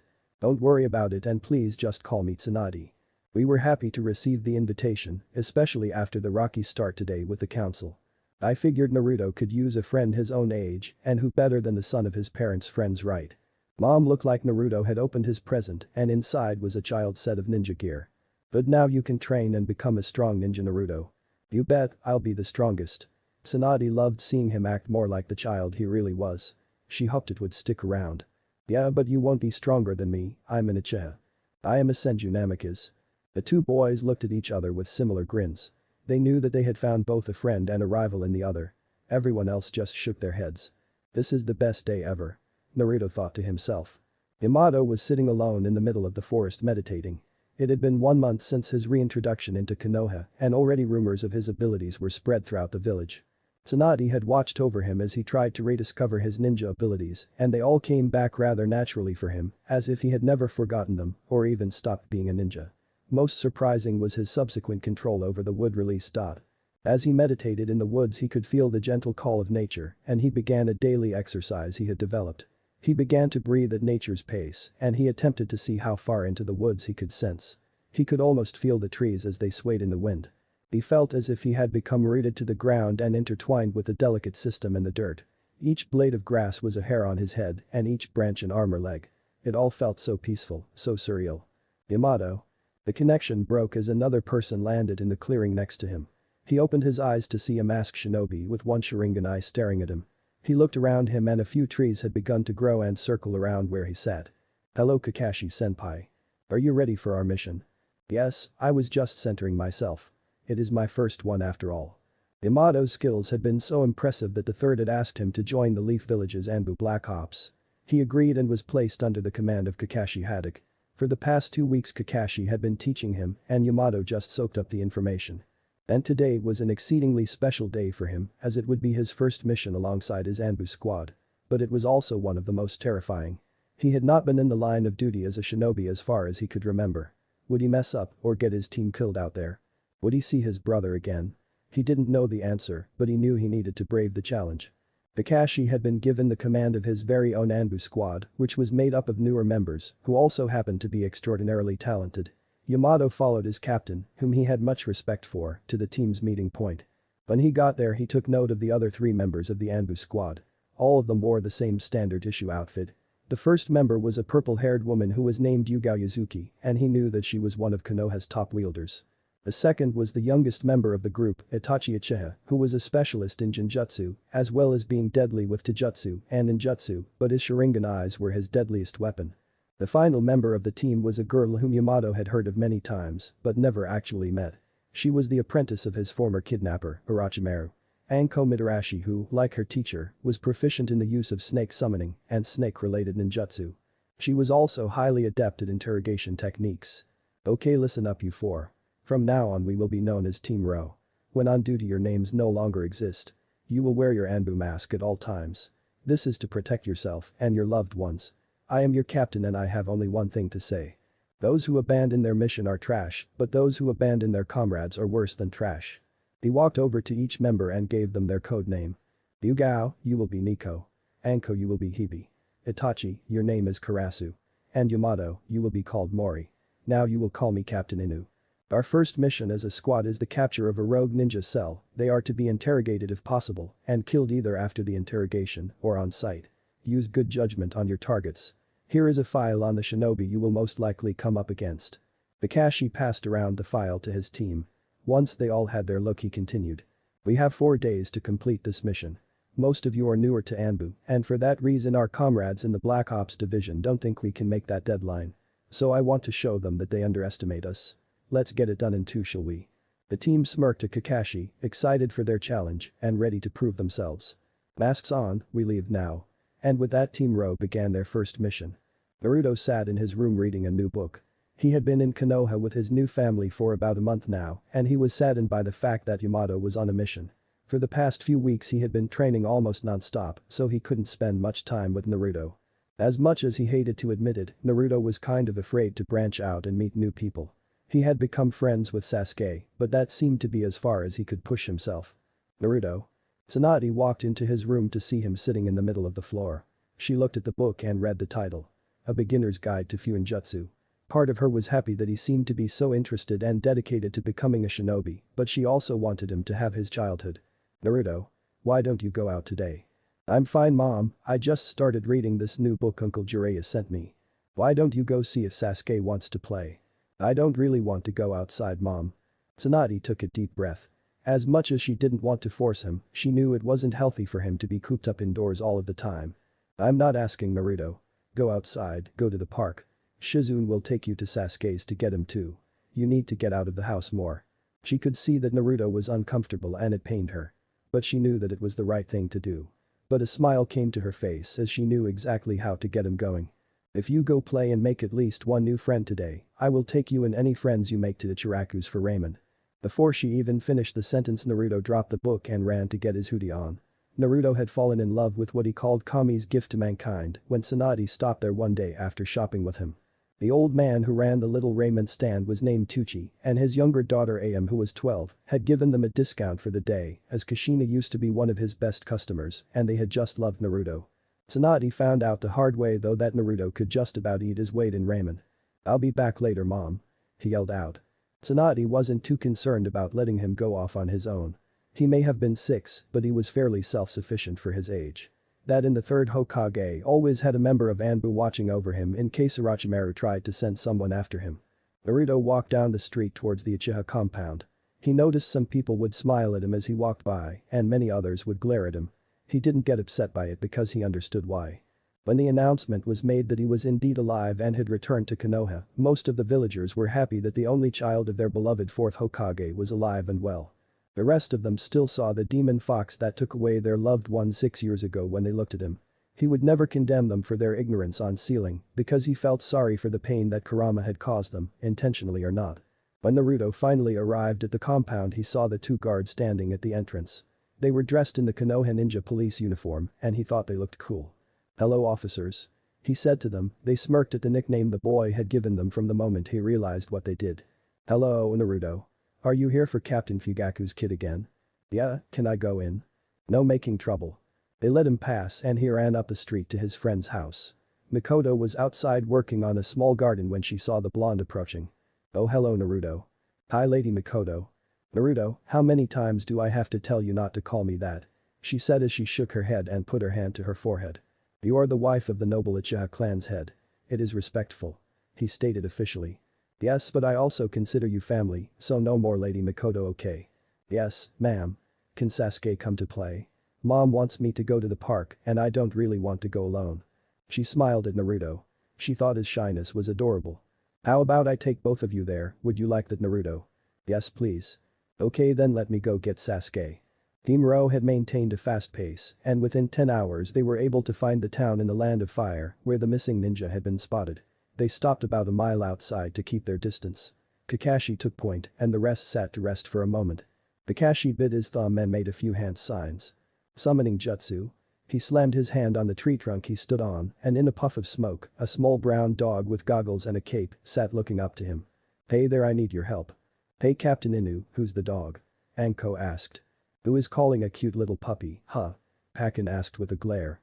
"I didn't say anything about a cute puppy," she responded confused. Yamato had to stop himself from laughing at Anko's confusion. He remembered what he had been told about the seriousness of missions and he wanted to be completely professional while on a mission. "This is Pakin and he is one of my summoned ninja hounds. He will be tracking our missing ninja." "Okay Kakashi, do you have their scent?" Kakashi handed the dog a piece of cloth. Pakin smelled it and picked up a trail nearby. "Pakin, report back when you find them or in 3 hours, whichever comes first, okay?" "You got it Kakashi. Keep Snake Girl in line, will ya?" Pakin took off running after insulting Anko. "Stupid mutt." Yamato decided to try meditating again to keep his mind clear for the mission. He crossed his legs and balanced on the branch as he meditated. He could feel the energy of the tree as it was caused from the nutrients in the soil into the root system of the trunk and throughout the tree's branches and leaves. Yamato wasn't sure how long he was connected to the tree for, but a nearby presence stopped his concentration. "Mori, you okay over here?" Yamato looked to see Itachi standing nearby him. "Yeah Karasu, why do you ask?" "Well, your branch is covered in flowers and the wood warped around you a bit." Yamato looked around him and saw that the tree branch grew around him, creating a sort of chair that molded to his body as he meditated and indeed it was covered with flowers. "Wow, good going nature boy," Anko said with a slight amount of venom in her voice. "You really do have the wood release of the first Hokage," Yuga said, slightly amazed. Kakashi walked over to Yamato and looked him in the eyes. "You need to keep your chakra under control. We don't need anyone noticing us because you morph the trees out here." "Yes Captain Inu." As Kakashi walked away, Itachi sat next to Yamato. "How are you feeling about Anbu Yamato?" "The training was intense and I do enjoy being part of the team. But I know that Naruto misses me. Sasuke is the same. But at least they have each other as friends to keep them busy. I was afraid that Sasuke wouldn't make friends as he can be a little big-headed about our clan. I hope Naruto can help get him out of that mindset. If anyone can, it's Naruto. Gather around guys. Kakashi said just loud enough for everyone to hear him. Pakken sat next to him on the bench. Everyone quickly formed up with him awaiting their orders. Okay Pakken, go ahead. The base is about 10 miles northwest of here. I smelled roughly 10 ninja in there with most being around Chunin level if their chakra is correct. 2 of them are most likely Jonin. Thanks Pakken, you did well. See you later Kakashi. Pakken disappeared in a puff of smoke. Okay you guys, here's the plan. Naruto and Sasuke laughed as they spoke to each other. They had both been reading up on shinobi arts, so they felt like they were going to become better ninja. Mikoto listened to the boys' conversation and smiled at their childlike views. So Naruto, how are you holding up with Yamato being gone on missions? Well I do miss him, but I'm glad that he made Anbu. I am afraid that Orochimaru is going to come for him though. Naruto had told Sasuke all about his time with the Snake Sannin. He felt like he could trust his friend. Yeah I miss Itachi too. He doesn't have time to help me train or anything anymore. But I'm proud that I have such a strong brother. You know what this means right Sasuke? What? We just need to be better ninja than they are then.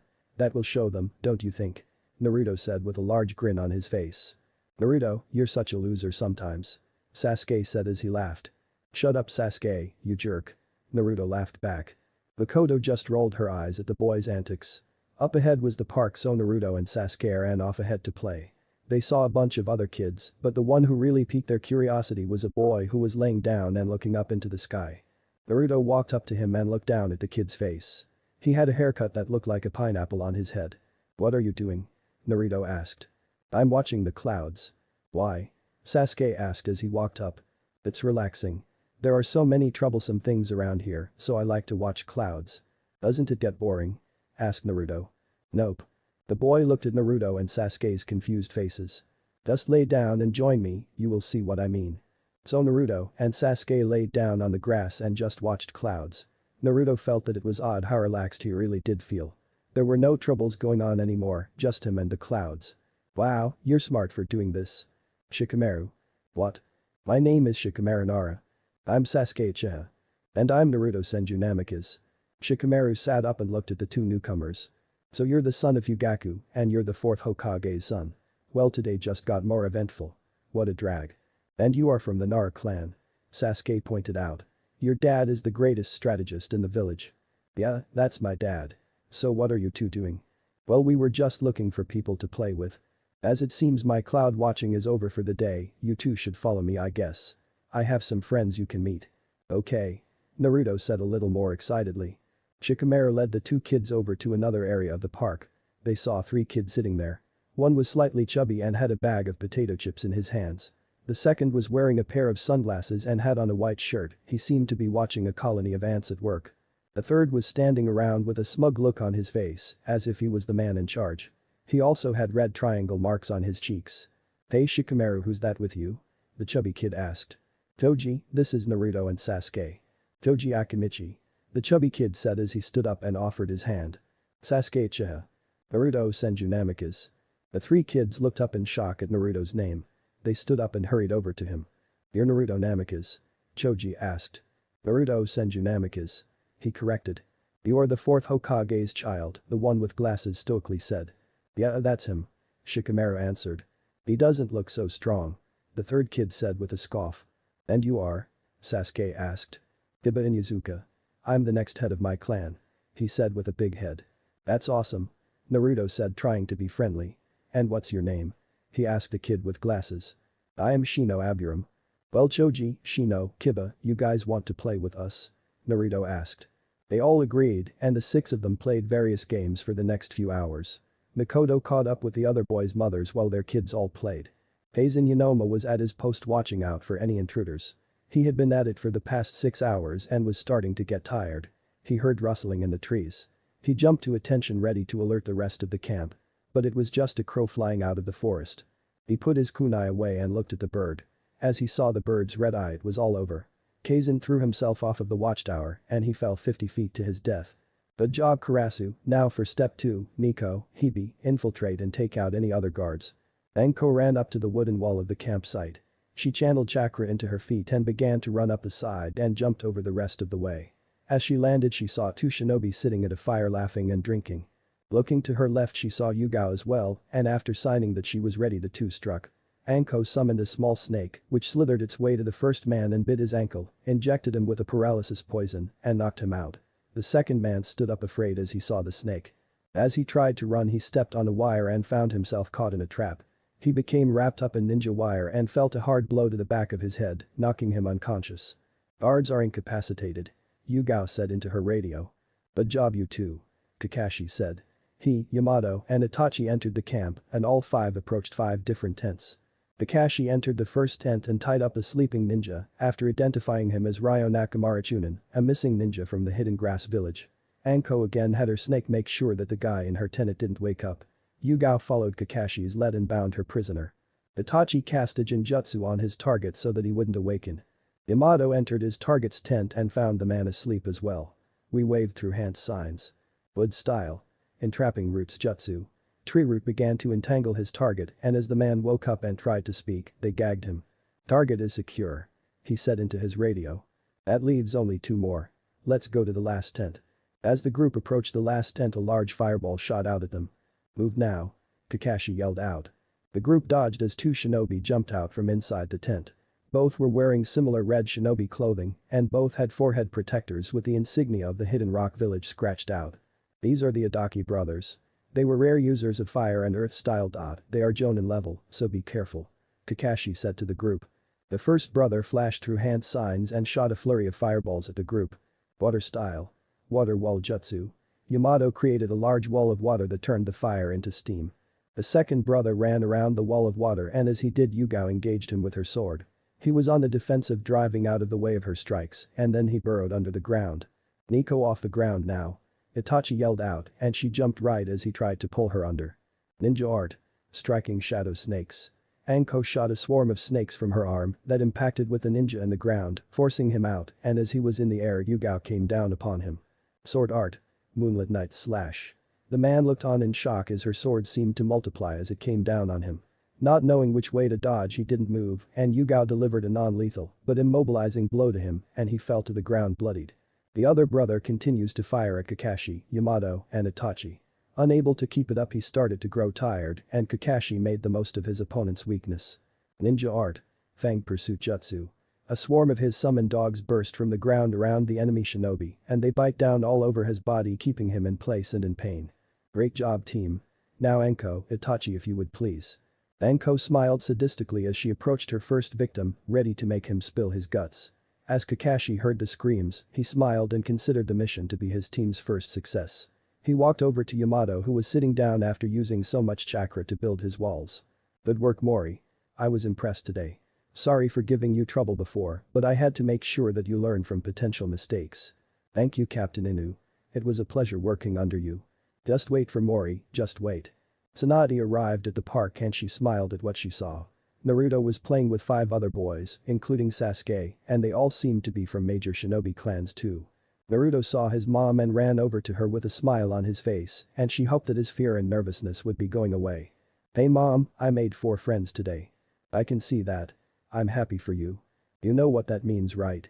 What? Then it dawned on her that she had forgotten her promise. We all get Ichirakus. He yelled out to his 5 friends.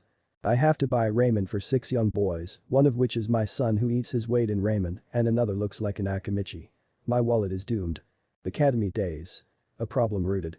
Naruto stood in front of the building where he would spend the next 4 years. In front of him was the Konoha Ninja Academy. He had been preparing for this day over the past 2 years and finally he was old enough to join his friends as they began their journey to become shinobi of the Hidden Leaf. Naruto had grown over 2 years and in that time he had adjusted to his new life quite well. Sasuke remained his best and closest friend. He could relate to the fame that Naruto had learned to deal with. Naruto also grew closer with Shikamaru and both would just sit and watch the clouds at times. Sasuke couldn't sit still for too long to keep up with them. Shikamaru also seemed to be incredibly intelligent and good with strategy. His favorite game was shogi and Naruto would play with him. Shikamaru almost always won, save for a rare few instances where Naruto made a strange or unpredictable move that threw Shikamaru off. Naruto wasn't as close with his other friends though, but still hung out with them all occasionally. About a year ago, Tsunade began to teach Naruto the art of the shinobi. She began with basic chakra control lessons and had him study the various histories of different shinobi cultures, and he soaked up the information like a sponge. She even told him that if his control was good enough, she would try to teach him some medicine if he managed to test into her extra class, which would be starting during his first year at the academy. Naruto found that he had trouble with chakra control and deduced that it was due to his large reserves as well as Kurama. He knew that he would have to work almost triple what anyone else had to on his control to be at a similar level. But that also meant he would have even more chakra at his disposal. Naruto had also been spending much of his free time learning calligraphy and Fuinjutsu. He found that his hand seemed to be able to almost effortlessly glide across the page when he would practice, but as he learned that the Uzumaki clan were Fuinjutsu specialists, it made sense that he would be a natural. One of the first things that he did was create a set of training weights with Jiraiya's help, as his uncle had been helping him with Fuinjutsu. At the moment each weight was about 50 pounds. Naruto felt that he should update them soon, as he could barely notice them anymore. In the present, Naruto walked forward through the main entrance to the academy with Tsunade right behind. All of the new students had their parents with them. Naruto received his class assignment from a nearby Chunin and walked back to his mom. "Okay, are you all ready?" Tsunade asked him. "Yeah, mom. Don't worry about me. It's just the academy." "Well, do your best and behave. I don't want to hear that you're slacking off." "I'm not Shikamaru, I'll make you proud, mom," Naruto said with a smile. "Okay, I will see you later. I just wish Yamato was here to see you on your first day. He is off doing real shinobi work. That is where he should be," Naruto told her. "Well, you're right, of course. Have a great day." "You too, mom." Naruto turned around and walked towards the classroom he was assigned to. As he entered the room he saw only 3 other people in the room so far. One was Sasuke, who waved him over, the other 2 were an indigo-haired girl with lavender-white eyes, and Shikamaru who sat in a seat next to the empty seat Sasuke reserved for Naruto. "Hey Sasuke," het Shikamaru, "so I guess that we are in the same class together, huh?" "Looks that way, Naruto," Shikamaru answered. "I just hope that this academy isn't as much of a joke as some of my clansmen say it is," Sasuke said, fearing for the worst. "Just think of it as a chance to show off that Uchiha pride," Naruto jokes. "Loser. Jerk." Both of them started laughing. Naruto knew that Sasuke had already started his ninja training as well. They had trained together several times. Sasuke was strong and fast for their age group, but Naruto was no slouch either. Naruto turned around to see the girl in the back again. She was fairly quiet, so he figured he would say something to her. "Hey, you're Hyuga, right?" The girl looked startled, but she met his eye and then turned away. "Why yes. What's your name?" "H. Hinata." "And why?" "You are?" "I'm Naruto. You know that you stutter a lot, right?" She looked down as if she was ashamed. "Hey, don't worry about it. You just need to have more confidence in yourself. Why don't you come and train with us sometime?" Naruto offered. That sounds good," she answered. "Okay, and we will work on that stutter." She blushed and then looked away again. The rest of the class filed in shortly. Kiba, Choji, and Shino also happened to be in their class. There was also a girl with green eyes and pink hair and a blonde girl who sat next to her. In the very back corner sat a boy with black hair and incredibly pale skin. Then 2 teachers walked in and stood in front of the class. The first had brown hair that was in a ponytail shaped like a pineapple. He had black eyes and a scar that went across his nose. The second teacher had light blue hair that went to his shoulders. And both of them wore the standard Chunin attire, completed with their flak vests. "Hello class, my name is Iruka Yamino and this is my partner Mizuki. We will be your instructors for the next 4 years. I look forward to working with all of you and I know that you will be a great Hidden Leaf shinobi. Now let's get started with a history lesson." Yamato walked into the 3rd Hokage's office after the old man sent for him. He was dressed in his Anbu attire and had on his mask. Newly placed on his back was a short Tanto sword that he had recently begun learning how to use. The past few years had really made him strong, and his control over the wood release increased exponentially, so much so that it was close to being comparable to the first Hokage. His mission success rate was almost as good as Kakashi. "You called me Lord Hokage?" "Yes, you may take off your mask, Yamato."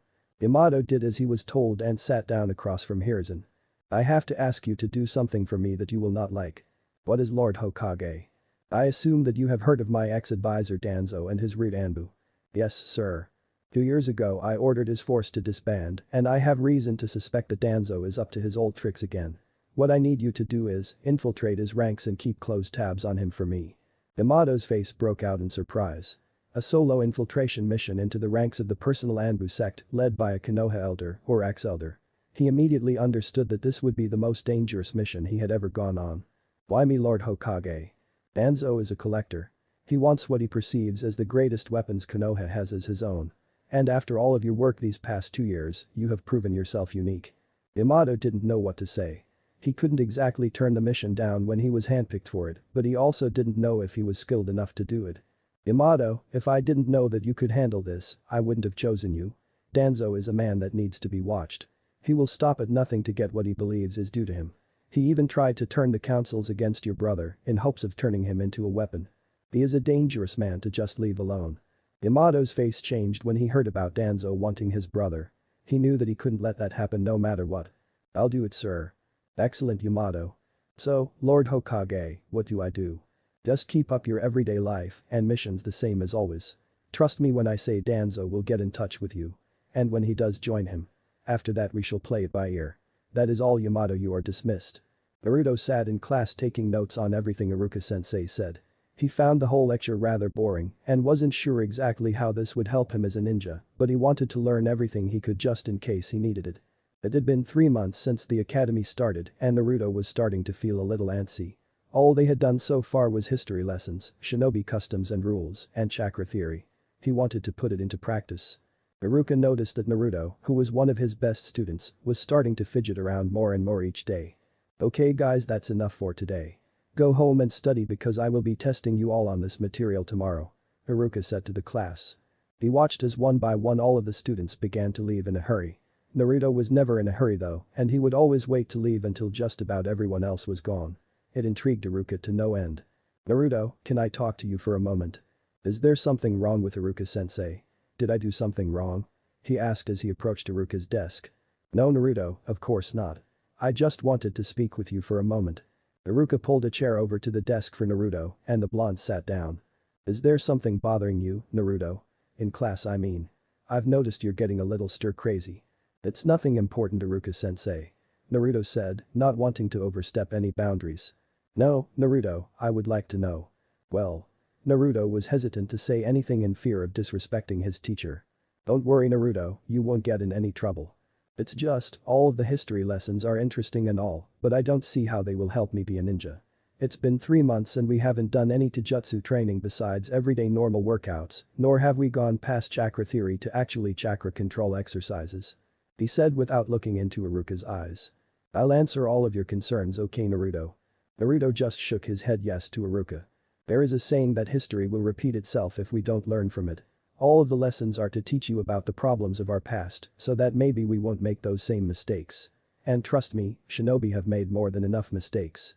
As for the slow pace at physical and chakra ability, most of our students do not come from shinobi families, so while you and the other clan-born children have been conditioned for ninja training, the others have not.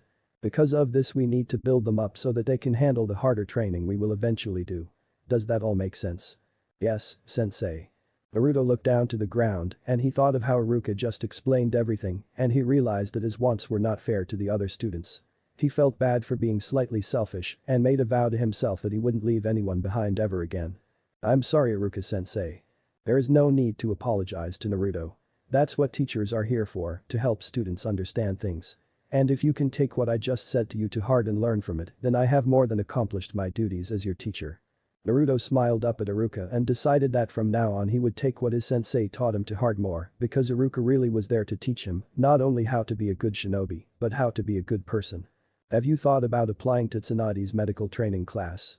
Yes, Mom is going to be a great teacher. I almost forgot that she was your mother. Iruka said while chuckling a bit. Well, you can get going, Naruto, and remember to study for the test tomorrow. I expect to see your same great marks. I'll see you tomorrow, Iruka-sensei. Naruto ran out of the room and headed home to go over all of his notes. Yamato was on his way back to the village after completing a mission. He could see the village gates about a mile up ahead. His thoughts drifted to the mission that the third had given him. It had been 3 months and he had not been contacted yet. He wondered if Hiruzen was correct about this Danzo guy. When he reached the village and checked in with the gate guards, he began to head to turn in his completed mission. He felt like someone was following him, but when he looked around there was no one. After turning in his mission, Yamato decided that it was time for a little R&R, so he went looking for a nice secluded spot in the woods. When he found it, he got into his meditative position and began to feel the nature around him. Everything was still, and he knew that it meant he wasn't alone. The sound of shuriken chopping through the air alerted him to a hostile three, and a tree burst from the ground to stop the thrown stars. Two masked figures jumped from the trees and began to engage him with their kunai knives. Yamato drew his tanto and blocked the oncoming strikes. The attacking shinobi slashed and weaved through Yamato's defenses and impaled him with their kunai. As it bled, the body turned into wood. "That would be my wood clone jutsu, I can keep this up 30 times over," one of the ninjas said. "Wood style. Binding roots jutsu." The roots from the surrounding trees began to break through the ground and wrap themselves around the shinobi bodies. They attempted to use the replacement but found it wouldn't work, nor would the body flicker or any dot. "You can keep trying all you want. Those roots are absorbing your chakra and feeding the trees. Now, unless you want permanent chakra exhaustion or worse death, you tell me what you're doing here and why you attacked me." "Well, that was an interesting fight. I must say I am impressed that you can use the wood release so effectively when you aren't of Senju descent. Orochimaru really knows what he's doing, doesn't he?" An elderly man with a bandage-covered eye and a scar on his cheek said as he approached Yamato. "Who are you?" "My name is Danzo, and I have come to offer you a place at my side as the weapon which will destroy all who oppose us." "And why would I do that?" "Because I know you.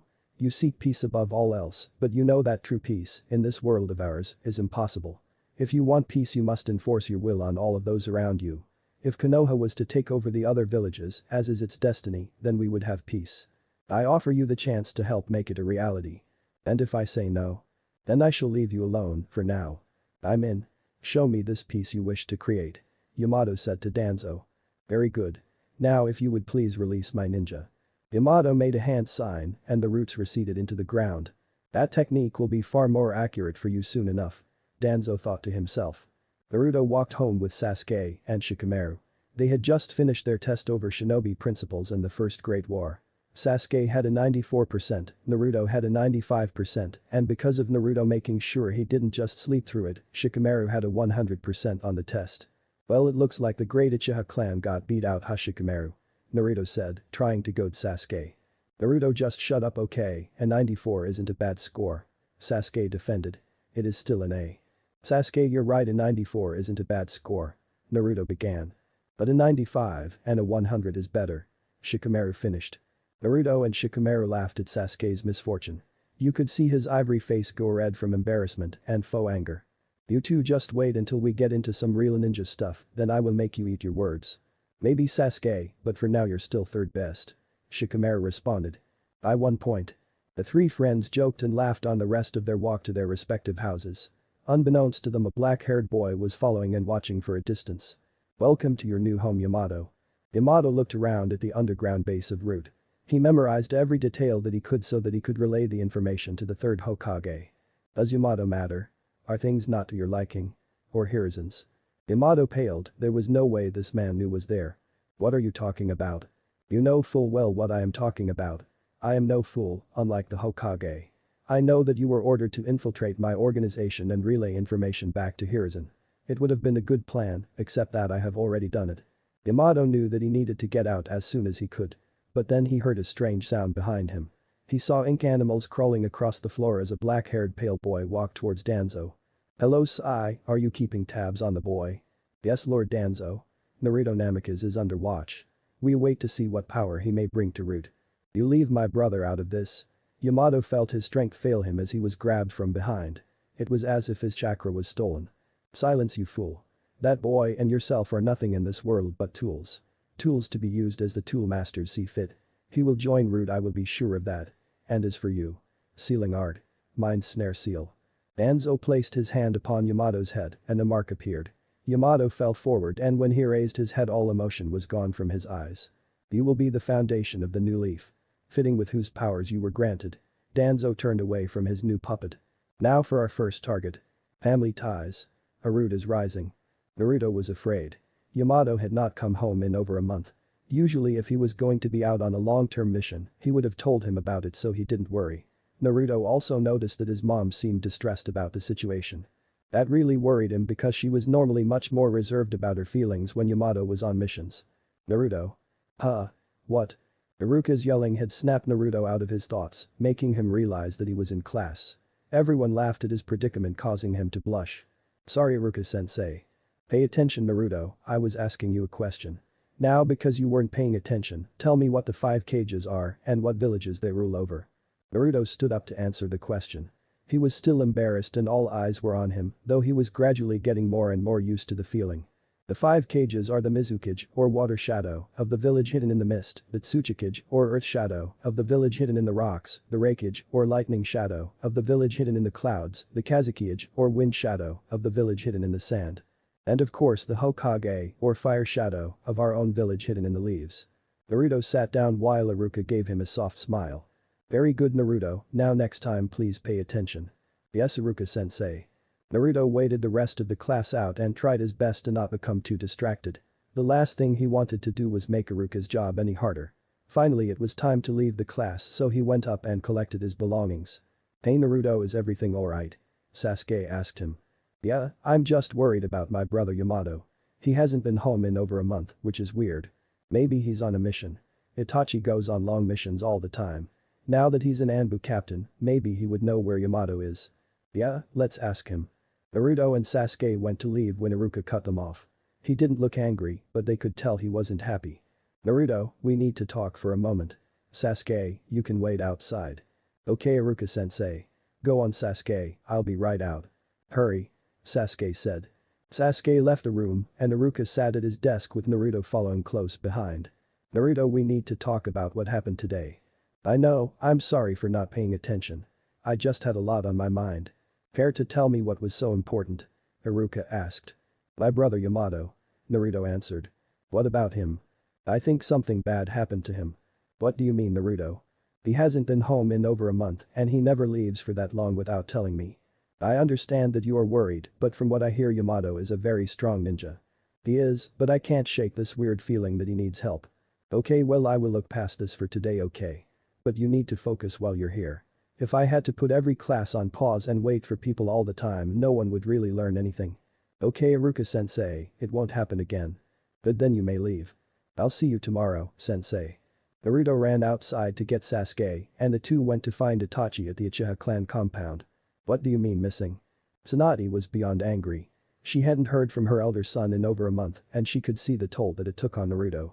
She was worried so she went to see her old teacher and confront him about it. When she entered his office she saw that her son's Anbu team was already present.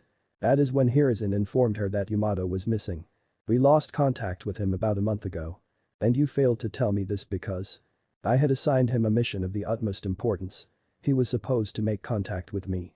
I thought he just may have hit a snag. And what kind of mission was it? Infiltration. Do not play games with me sensei. I want to know what mission you sent my son on. He was supposed to infiltrate Danzo's Anbu division, Root. I thought you had Danzo dismantle Root. I have reason to suspect he failed to do so. I gave him the mission so I could find proof and stop Danzo for good. Why did you pick Yamato?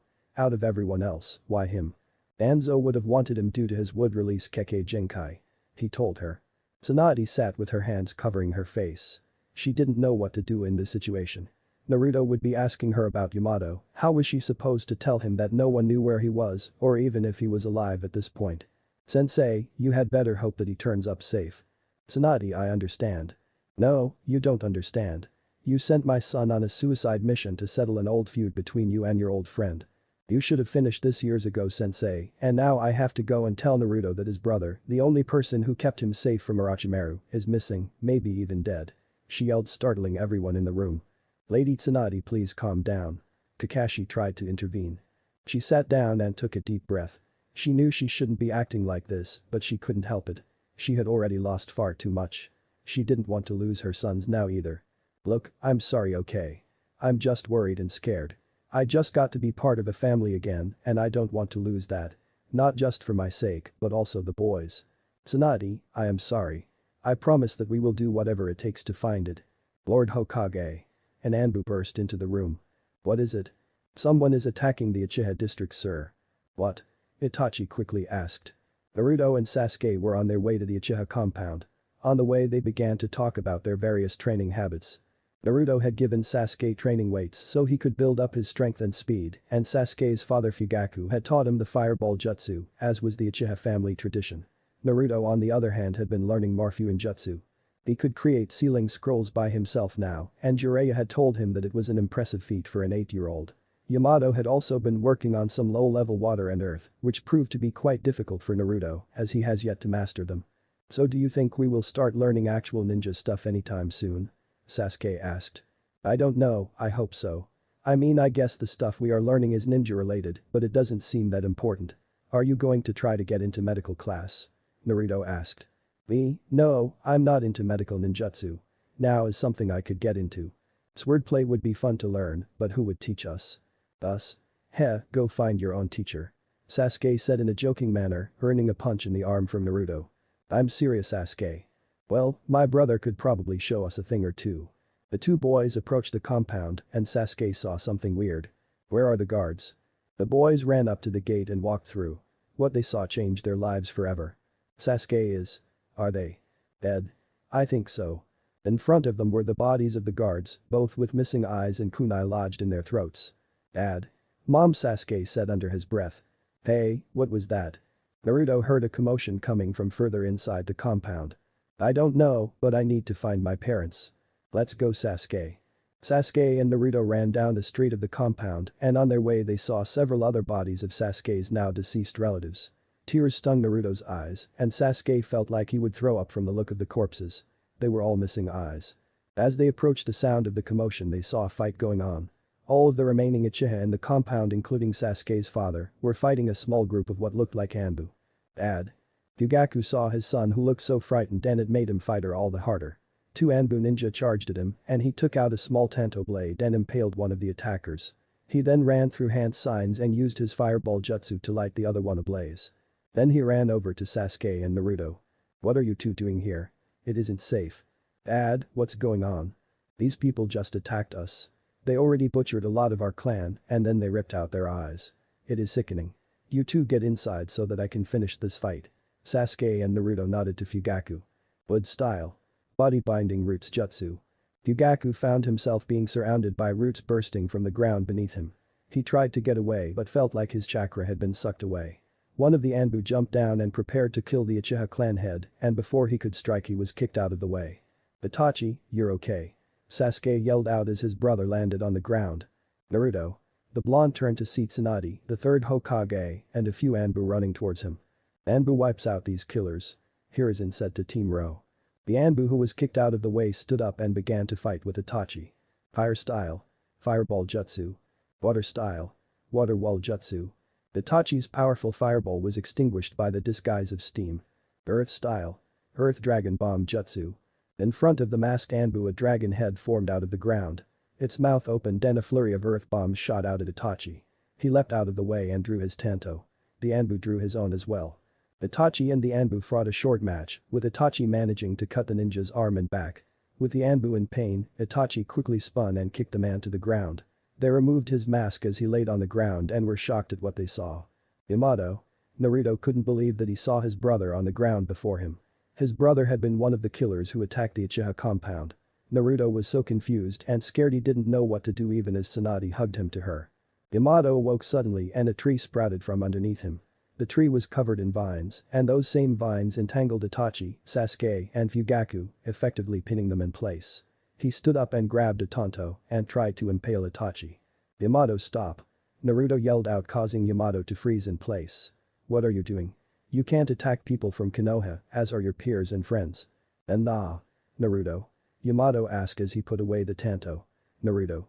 Yamato grabbed his head and began to shake and scream in the sky as he was overfilled with pain. The mark upon his forehead began to glow until he couldn't make sense out of reality anymore. Itachi opened his eyes and stared into Yamato's. A lone tear fell from Yamato's eyes as Itachi placed him under a genjutsu. Yamato fell to the ground in a heap. Kakashi, Anko, and Yugao arrived back after killing all the other remaining killers. Yamato? Tsunade asked in shock as she knelt down next to her fallen son. She couldn't believe that he could be capable of this kind of senseless destruction. Mom, is Yamato going to be alright? I don't know. Someone please find Jiraiya and get him over here. Jiraiya wasn't too far away from the hidden leaf, so it didn't take him long to get back. First he went to the hospital. He was shocked to see Yamato unconscious in bed and strapped down tight to the hospital bed. There was a glowing seal placed upon his forehead. Please see what you can do about that seal. Tsunade requested. Sure thing, Tsunade. He approached the bed and began to examine the seal. He put his hand upon Yamato's head and evaluated the markings and the chakra used on the seal. He was quite impressed with the intricacy of the seal, as well as the many levels and properties the seal had. This seal is expertly done and nearly unbreakable. I am impressed by his handiwork here. So there isn't anything that you can do then? Tsunade asked, clearly upset. Hey now, I'm not giving them that much credit. This seal is cake for me. I was just saying how well designed it was. Jireya's hand began to glow and make a loud vibrating noise as his chakra sped up. He placed his hand upon Yamato's forehead and the sound of the two clashing chakras became a loud screeching noise. Fortunately Yamato remained asleep. Jiraiya, now finished, smiled and walked out of the room. Yugaku, Itachi, Tsunade, Hiruzen, all of Team Ro, and the two boys were outside waiting. We? Hiruzen asked. The seal was a mind snare seal, which is used to completely take over one's body, personality, basically their entire being, while the real self has to watch in horror. So you are saying that he didn't act of his own accord? Oh, he most certainly wasn't. That poor boy had to watch as his body murdered several of the Uchiha and attacked his friend while he couldn't do anything to stop it. Who would do something like this? Itachi asked. This seal was definitely Danzo's work. I would stake my life on it. He said to the group. He may be many things, but a Fuinjutsu master is not one of them. Uncle Jiraiya, why would someone do this to Yamato or the Uchiha clan? Naruto asked. In this world there are people who believe that any act of evil can be justified in a time of war. Danzo is a man who believes that there is no true peace in this world and because of that we are always at war. Now he loves this village, but he thinks that we must kill our emotions so that we can be the strongest nation and eventually take over all of the others by force. Naruto didn't fully understand Danzo that day, but he knew that he had to learn to understand him so that he could overcome him. So what will we do about Yamato then, sensei? Jiraiya asked. Jiraiya, are you sure that Yamato would never have attacked without having that seal? Fugaku asked. Yes, I am. That seal gave Danzo complete control over his body and used it as a tool to accomplish whatever he set out to do. Yamato would never have done this otherwise. He is the correct father. I have served on the same squad as Yamato and he is one of the few people I consider a true friend. I regret having to use a Jinjutsu on him, but he had to be stopped. If that is the case then I see no reason to charge him with any wrongdoing, Lord Third. Fugaku, are you sure? Our village has lost a lot today. I do not wish for it to lose any more because of Danzo. But if that man ever comes back we'll kill him on sight. I understand, Fugaku. Thank you, Fugaku. Tsunade said with tears in her eyes. Lady Tsunade, we have lost much today and that boy, though free of guilt, will have it on his soul forevermore. I only wish to spare him any more pain. He gave a small bow to Tsunade. Itachi, Sasuke, let go, we have a large funeral to plan for. The Uchiha family left the hospital. Tsunade wanted to take Naruto home, but the blonde refused to leave his brother's side. Naruto, would you like to talk about what you saw today? No mom, actually I wish that I could just forget it all. I understand that. Mom, how could someone do something so horrible? It's as Jiraiya said, Danzo feels that what he did is for the betterment of the village, so he did what he felt was right. But it was so awful and wrong. Yes, and that is why Danzo is forevermore an enemy of the village. He will answer for what he has done. Okay, thanks mom. Tsunade began to walk away, but she thought of something important. Naruto, about Sasuke. What about his mom? He just witnessed the death of many of his family members. He will not admit it, but he is going to need you to be there for him. You are his best friend after all. People who have seen those types of horrors have a tendency to become darker souls than before. He will need someone to help him hold on to the light. I understand, mom. I won't let my friends down. I'm glad to hear about Naruto. Try to get some sleep, there will be Anbu posted all over the building tonight, so you will be safe. I love you, mom. I love you too, Naruto. Naruto fell asleep and as he slept he had the first of many nightmares that would follow in his life. Nightmares of reawakened memories that he had long since forgotten. Danzo walked down the corridors of the underground base. His root ninja followed closely behind save for one black-haired pale-skinned boy. He had to leave the village he loved as a wanted man for the massacre of many Uchiha. But he retained his prize. And in doing so he had what was necessary to ensure the Leaf's ultimate survival. But for now he would be forced to work with the worst of the Leaf's criminals. Danzo, I am so glad that you could make it. I had almost thought that you misplaced your invitation. Hello Orochimaru, you know why I have come? The partnership of sorts, am I correct? Someone like you needs a partner to lean on at the moment. So sorry that things didn't work out for you in the Leaf Village. So you agree to my terms then. My root joins you and you help me with my project. I would absolutely love to assist you, Danzo. The Budo walked into the room much to Danzo's displeasure. I thought you were supposed to have killed that boy. The Budo has served me well, my friend. I would be lost without his medical expertise. Sometimes you are wrong, Danzo, and Kabuto dying was one of those mistakes. So be it, Orochimaru, when do we begin? Orochimaru chuckled and gave a large grin. Right now, my friend. Yamato woke up inside the white walls of the Konoha hospital. He looked around and saw Naruto asleep on the chair next to his bed. He was back in control. He was no longer under Danzo's seal. But the damage had already been done. Yamato had killed many members of the Uchiha clan, and as he saw the blood of the clan members in his eyes, he began to cry. Danzo had won. He had failed. Graduation day. The Genin exams commence. Where am I?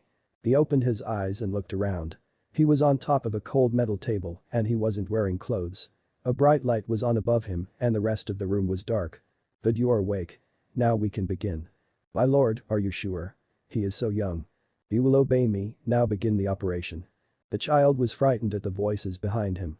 He saw a man walk up to the table wearing a face mask and a doctor's uniform. Daddy? He cried. Don't worry, my boy, it is simply time to advance yourself. The man said before he laughed. He watched as the doctor's hands began to glow green. As his hands moved closer to the boy's skin, the doctor looked at him with saddened eyes. Forgive me, child. He felt his skin being spliced open and he cried out in hysterical pain. Naruto awoke and sat up in his bed covered in sweat. He felt the pain in his arm from the dream. They had been plaguing his sleep for the past 4 years, ever since the day of the Uchiha massacre. They didn't come every night, but they frequently thwarted his attempts at a good night's rest. No one knew about them though, except for Sasuke. Even after all the young Uchiha had gone through, he still managed to keep his friendship alive. Naruto looked over to his clock and saw that it was close to 4 in the morning. He contemplated trying to go back to sleep but figured it wasn't worth the risk of oversleeping again. Iruka-sensei had already spoken to him about his lateness tendency enough times to know that it wasn't a good habit to get into. Naruto got out of bed and looked at his calendar. It was the day of the Genin exams and he was finally ready to graduate and become a real ninja. He walked over to his mirror and looked at his reflection. His hair was slightly longer than normal, not the usual short spiky look he went with. He had decided to grow it out like his father had. He looked at his muscles and noted that they had always been slightly more defined than the other kids his age, and he didn't have to actively work to keep it that way, though he still worked as hard as he could. He knew that it was because of whatever Orochimaru had done to him, and he didn't want that to be an excuse to not work hard. He walked over to his closet and put on some training clothes and went outside to his personal training field. He started working out with his warm-up routine of push-ups, sit-ups, pull-ups, and other exercises.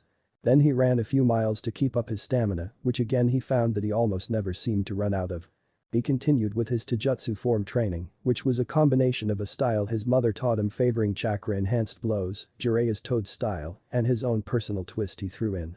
It came out to a fairly strong and unpredictable style that on the surface seemed extremely flawed and unbalanced, but he always said that it would just confuse his opponents. After about an hour of physical training, Naruto decided to sit and practice concentrating on his chakra control. He had begun studying with Tsunade on medical ninjutsu, and while he wasn't the best in the class, he found that it was uniquely calming for him. He focused chakra into his hands and began to rub his burning muscles and felt the pain begin to slowly fade away. He was glad that Tsunade taught them that trick. Knowing that he only had about an hour left to train before he had to get ready for the exams, he decided to meditate. Even to this day it still seemed to center him into the world around him and alleviate all of his pent-up stress. As he meditated, he began to notice the familiar feeling of connecting with the nature around him. He loved being able to feel the grass in the wind and the rustling leaves of the trees. Lately he had also been able to sense other forms of life due to their chakra. He didn't tell anyone about it because he didn't know what they would think about it. As he meditated, he felt someone approaching him and he opened his eyes.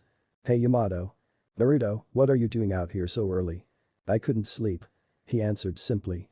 Are you too excited for today? Yeah. He lied. Yamato sat down next to the blonde and placed a hand on his shoulder. I know you're lying to me, I know that you have been having nightmares about Orochimaru. Naruto's eyes opened quickly and he turned to his brother. Yamato wasn't meeting his gaze and Naruto could swear that he saw his brother's green eyes moisten. How do you know that? Because I have Naruto too. You do? Yeah, they're terrifying, aren't they? Yamato asked. I still can't believe that he actually did those things to me. Naruto answered. Naruto, I'm sorry. For what, Yamato? I know that the past few years I have been rather distant from you. From everyone actually. It's okay, I understand. Naruto tried to assure him. No, it's not okay, Naruto. When we were first met in Orochimaru's lab I promised to protect you however I could. And then Tsunade adopted us, and I knew that I had found my way of doing that. But after what I did to the Uchiha clan. You didn't, Danzo was controlling Yamato. Naruto stood up and said quickly, trying not to break in front of Yamato. I know that, Naruto, but I still saw everything. My body taking the lives of the villagers I had sworn to protect. I haven't been able to face Itachi, Sasuke, or any of their clans since then. But worst of all, I couldn't face you, my brother. And for the past 4 years I have been taking every long-term mission that I could in Anbu so that I could just stay behind that mask and not have to. And Naruto, that was wrong of me. I'm sorry. Yamato pulled Naruto into a hug and the two brothers cried together from sadness, anger, and finally a slight happiness of knowing that they would be closer. Naruto looked at me. If you ever need to talk about your dreams, let me know. I will be here to help you now. You don't have to face it alone anymore. Okay, Yamato, I will. Naruto said, smiling back at his brother. Now go shower and get ready, the exams will be starting soon. Yamato said as Naruto smiled and turned away. As he turned, Yamato could have sworn he saw a strange flicker in his brother's eyes, but he pushed the thought away. Naruto headed out his front door dressed and ready for the test. He wore a pair of black shinobi pants with a leg cut off after the knee on the right side, a pair of black combat boots, a dark orange sleeveless shirt with a forest green sleeveless jacket zipped up halfway over top of it. His right leg had bandages on it below the knee, shuriken, and kunai holsters on both legs, and he had scrolls lining his green jacket's front. Finally, he had black fingerless gloves on both hands and small seal-like tattoos on his wrists. He remembered trying to purchase a bright orange jumpsuit and having his mother almost kill him for his stupidity in her eyes. As he was walking towards the academy, Naruto noticed that he was coming up on the Uchiha compound and Sasuke was leaning against the wall waiting for him. Sasuke was wearing black shorts and black sandals with bandages on his legs. His black shirt was one of his signature high-color shirts with the Uchiha fan on the back. Sasuke also had his kunai and shuriken holster in his right leg and a small pouch on his left. Hey Sasuke, you've been waiting a long time. You take forever, idiot, I almost left without you. Whatever you say, Uchiha. Sasuke just rolled his eyes and the two started walking. Ever since the attack on his clan, Sasuke had been slightly darker in Naruto's eyes. Right after it happened, Naruto had to fight him to try and snap him out of a severe personality change. The last thing he wanted was for his best friend to turn into a revenge-obsessed jerk. So are you ready for the exams, Sasuke? Do you even have to ask? Just trying to start up a conversation. I just hope those annoying girls fail. Naruto laughed at the mention of Sasuke's fan club. For some reason the Uchiha boy had quite a few girls who always chased after his affection, though it was never returned.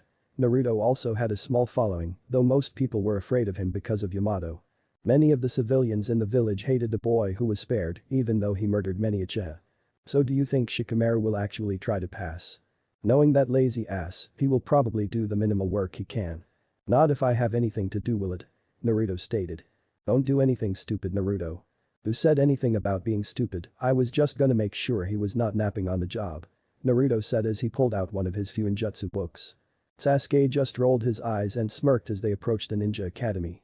The two friends entered their classroom to the sound of screeching girls. It's Sasuke. Sasuke, I love you. The Uchiha will be mine. Naruto, please be mine. Get away from my man, you tramp. They walked past the girls and sat in their seats. Naruto looked around and he saw his friend sitting down around the room. Kiba had his dog Akamaru with him, of course. Shikamaru was sleeping in his corner seat. Shino as usual was sitting silently, not moving and looking forward. And Choji was eating some barbecue chips. Naruto looked around and saw Hinata sitting behind him and reading over a book on advanced chakra control. She had been in the medical class with Naruto and he knew she was one of the best. He also saw two other girls from his medical classes. The first was Sakura Haruno, a pink-haired girl with a slightly larger forehead, who was the top medic in his class. Tsunade had talked about even taking the girl as an apprentice, depending on her ability as a genin first. The second was Ino Yamanaka, a blonde-haired girl with green eyes, who was pretty good with medicine, but better with her family's mind. Finally there was Sai, a pale boy who always seemed to be watching him.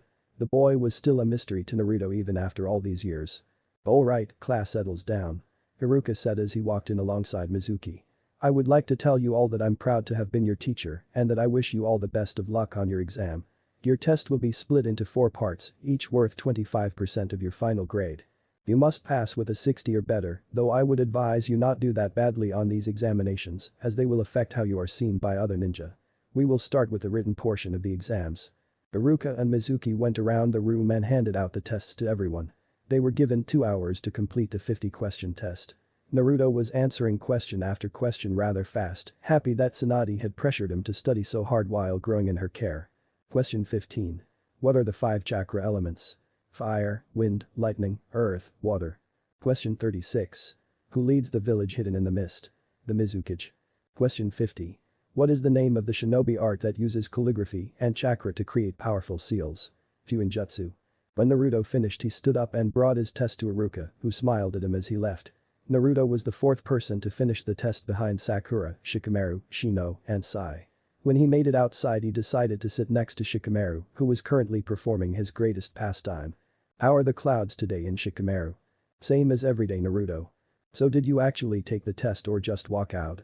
My mom threatened me if I didn't take it and ace it. That's good, I almost thought I would have to do that. Shikamaru just smiled as they waited for everyone to be finished. After the 2 hours had passed and the tests were all graded, Iruka came outside and led them to a series of sparring rings, with Chunin standing in them. Your second test is a Taijutsu test. You will spar with a Chunin for 5 minutes as they try to knock you out of the ring. You will be graded on how long you stay in the ring. Your defense, your offense, and overall effectiveness. All of the genin walked to their respective Chunin instructor. Naruto stood in the ring across from his tester. Begin. Naruto stood as the Chunin rushed him. He knew that he couldn't match the Chunin's experience in combat or speed, so he tried a different tactic. The ninja swung at his face, and Naruto backed away, and as he did he drew back his fist. The Chunin tried to kick Naruto in the stomach, but he flipped over him and punched the ground hard, causing a small crack and tripping up the attacker and giving Naruto an opening. Something about the fight seemed off so he began to analyze the situation. No academy student could hope to match a Chunin, and no Chunin would be so easily stumbled upon by a mere student. Even one with a great Taijutsu capacity. Iruka-sensei always says to see underneath. I wonder. Naruto brought his hands into the tiger hand sign. Release. The Chunin on the ground in front of him vanished from sight and as he looked around he saw that most of the students were fighting the air. Only a few others had dispelled the Genjutsu, including Sasuke, a brown-haired girl he didn't remember from class, Hinata, and Sakura. Iruka approached Naruto. Good job seeing through the Genjutsu, Naruto. It didn't take you that long at all. We had observed your Taijutsu form and we were impressed by Naruto's good work. Now head out with the others and wait for us. Okay Iruka-sensei, thanks. Naruto approached a brown-haired girl. She wore a light pink bathrobe-style kimono with a navy blue ninja suit underneath it. Hello, who are you? I'm Yakumo. Yakumo Kurama. I'm Naruto Senju Namikaze. How come I've never seen you around here before? Oh? I just started today. I've had one-on-one training with my sensei before this. Cool, well glad to have you here Yakumo. Thank you Naruto. She said with a small smile. The rest of the students began to filter through with scratches and bruises. Okay, as some of you figured out this test was also a Genjutsu test, so congratulations to those of you who figured it out. Now on to the third test. Weapons throwing. You will be given 5 shuriken and 5 kunai. Each ring on the targets counts in a point sequence. The bull's eye is worth 5 and subtract 1 point per outside ring. How about you start Kiba? Kiba went first, and after a short bragging session, he managed to score a 36, much to his dismay and everyone else's pleasure. Next went to a boy Naruto had never actually spoken to named Akihiko. He scored a 47 and walked away with a smile. Eventually it was Sasuke's turn and the Uchiha managed to score a perfect 50. Next was Naruto and when he picked up his kunai he noticed that they were only slightly off balance. He adjusted his throw and aim and tied Sasuke's perfect score. Good job everyone, now we have one more test. For your ninjutsu test we will call you in one by one and you will perform the clone jutsu, the replacement jutsu, and the transformation jutsu, as well as one jutsu of your own choice. Afterwards we will tell you if you passed or failed. Good luck to each and every one of you, I am very happy with all of your performances so far. Naruto sat and watched as each of his classmates went into the room and came out with their leaf headband. He was nervous about passing this final test and he wanted to make his mother and brother proud. He wondered if his real parents were watching him right now, proud of his trying to become a shinobi like they were. Sasuke Uchiha. Sasuke stood up and walked towards the door. Kick-ass Sasuke. Sasuke just smirked at his friend and entered the room. After a few minutes Sasuke came back out with his headband around his forehead. Yay, Sasuke did it. His fangirls began to shout. Naruto pushed past them and walked up to his friend. Great job Sasuke. Now it's your turn, Naruto. Naruto Senju Namikaze. His name was called. Naruto walked past Sasuke to go into the room. You got this Naruto. See ya on the other side, Uchiha. The doors closed behind him and Naruto walked up to Iruka and Mizuki's desks. "Okay Naruto, start with the transformation jutsu," Iruka told him. "Transform." Naruto turned into a carbon copy clone of Iruka, perfect even to the scar across his nose. "Great job Naruto. Now the replacement. Naruto channeled chakra through his body and switched spots in the room with a nearby chair in time to dodge a blunt kunai thrown by Mizuki. "Good Naruto, but a little bit of a close call," Iruka said. "Now let's see your clones." "Iruka-sensei, is it alright if I do a different type of clone?" "Why do you ask Naruto?" He thought back to what Jiraiya had told him when he taught him this new technique. "My chakra reserves are too high for me to form a proper clone, so I have a more advanced clone. Okay then go ahead Naruto. Shadow clone jutsu." Several copies of Naruto appeared in the room. Instead of being ethereal-like clones, these were actual solid copies of himself. "Amazing Naruto, this is extremely advanced. Okay then now we just need to see one other Naruto," Mizuki said to him. "Okay." Naruto made a few hand signs and then shouted out. "Water style. Drilling water bullet jutsu." Naruto shot a burst of water out of his mouth towards a small training dummy that crashed into it and tore the dummy from its post. "Very impressive Naruto, I didn't know you had a water affinity," Iruka said to him. "Actually I don't know if I do. I've never tested it before." "Well regardless, Naruto Senju Namikaze, I am proud to say you passed at the top of the class alongside Sasuke Uchiha. Here is your headband. You are now a genin of Konoha." "Thank you Iruka-sensei, Mizuki-sensei." Naruto walked out of the doors as he put on his new headband. Sasuke stood waiting for him and when he saw Naruto's headband he smiled. They waited for everyone else to finish the test before they started walking towards the exit. "So everyone passed." "It looks that way," Sasuke said. "And we passed at the top," Naruto added. "Did you ever think we wouldn't?" Sasuke asked with fake egocentrism. "Shut up Uchiha. You first Namikaze." The two friends walked together out of the school. They saw Itachi and Yamato standing together outside and both brothers had boxes in their hands. "Itachi, what are you doing here?" Sasuke asked. "You too Yamato?" Naruto asked as well. "Well we had a sneaky feeling that you guys would pass with flying colors," Yamato started. "And we got word from Iruka that you two passed at the top with near perfect scores," Itachi continued. 193 out of 200 is amazing," Yamato said proudly. "So we got you two a gift," Itachi finished. "What is it?" Naruto asked. Yamato and Itachi gave their respective brothers their boxes, the two boys opened them up to find Chikuto swords, with sheaths and belts. "Wow, this is awesome," Naruto exclaimed. "Itachi is great." Sasuke thanked his brother. "They were made from special metal that allows you to channel your chakra into them," Yamato explained. "It makes them very valuable and very deadly, so don't play with them like toys. These are real swords, and now that I am no longer Anbu captain I can train you with them," Itachi said. "What do you mean Itachi?" Sasuke asked. "I decided to step down from Anbu. I want a different challenge now," Itachi explained. "And he made me the new captain," Yamato said to Naruto who looked at his brother proudly. "We had better get you two home so that our parents can congratulate you guys," Itachi said to Naruto and Sasuke. "See ya Sasuke. Later Naruto." And the two genin went their separate ways with the same thoughts in their mind. "Who will be on my team?" Genin formation. Squad 7 revealed. When he got back to his house, Naruto opened the front door and walked in alongside Yamato. Tsunade and Shizune were waiting for the two of them to arrive and Tsunade had a big smile on her face. When she saw him, Tsunade ran up and pulled Naruto into her arms. "I am so proud of you, you know that." "Mom, come on. It's not that big of a deal. You passed the genin exams at the top of your class, tied with an Uchiha, and you don't think it's a big deal. Naruto, you passed with a better score than I did," she said to him. "Really? I thought you were one of the top Kunoichi in your class." "I was, but my scores were still lower than yours. You definitely kicked Shizune's scores to the curb." "I'm sitting right here you know," Shizune said, rolling her eyes. "Well, what about Yamato mom? He is gonna be the new Anbu captain of his squad." Tsunade looked over to Yamato with big eyes. She had no idea. "Yamato, is that true?" "Yeah but it isn't that big of a deal," he said, rubbing the back of his head. "How do you figure it out?" "Well I'm 19 right now. Kakashi Haddock, my former captain, became one when he was younger than me. And Itachi was a captain at 13. It isn't that great of an achievement compared to them." "Yamato, don't sell yourself short. You are powerful, intelligent, and I know that you will be an amazing captain. Next time tell me." "Sorry Tsunade." Tsunade was slightly disappointed that Yamato still wouldn't call her mom. She knew that he had always been a little uncomfortable with it, but she had hoped he would let go and he wasn't. At least he stopped referring to her as Lady Tsunade though.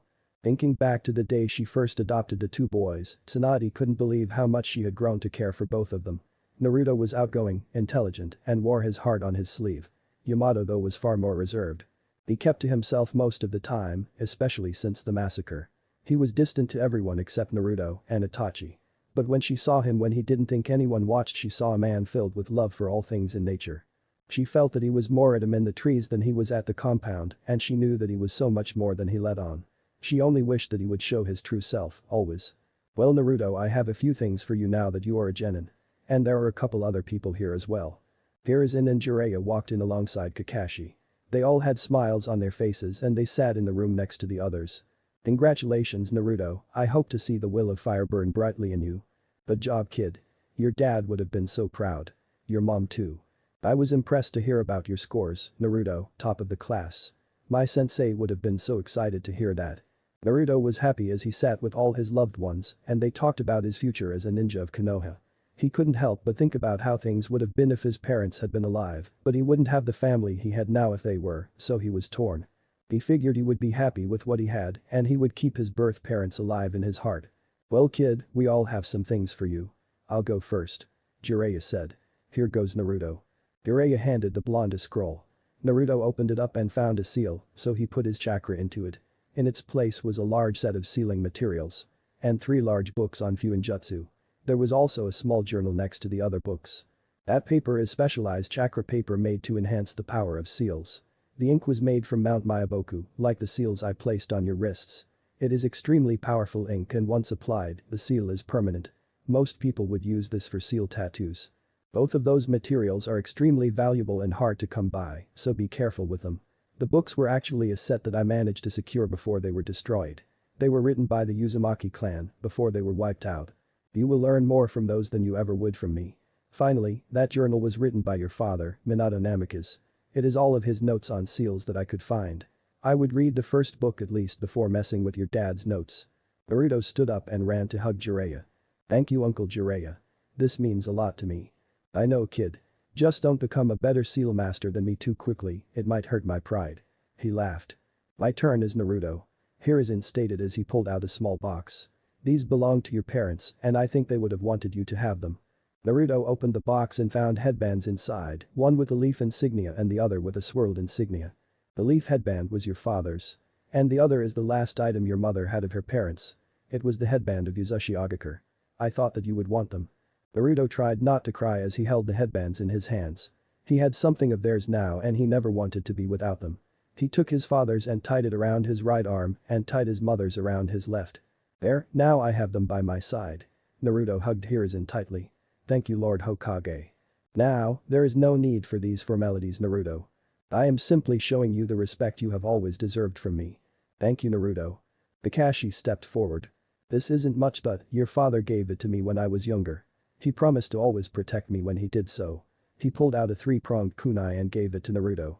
I promise to protect you, Naruto, in remembrance of my sensei, Minato Namikaze. Thank you so much Kakashi. Naruto was awestruck at the gifts he had been given today. It was truly an honor to him to have so many great loved ones. Yamato, thank you for the sword, again. Sword? Tsunade asked, slightly worried. Yamato gave me a chakra conducting Chikudo. Naruto told her. Yamato, do you know how expensive those are? She asked, completely astonished. Well, I have been performing more missions lately and I saved up for it. I think my brother is worth it. He said smiling towards Naruto. Okay, my turn. Shizune said excitedly.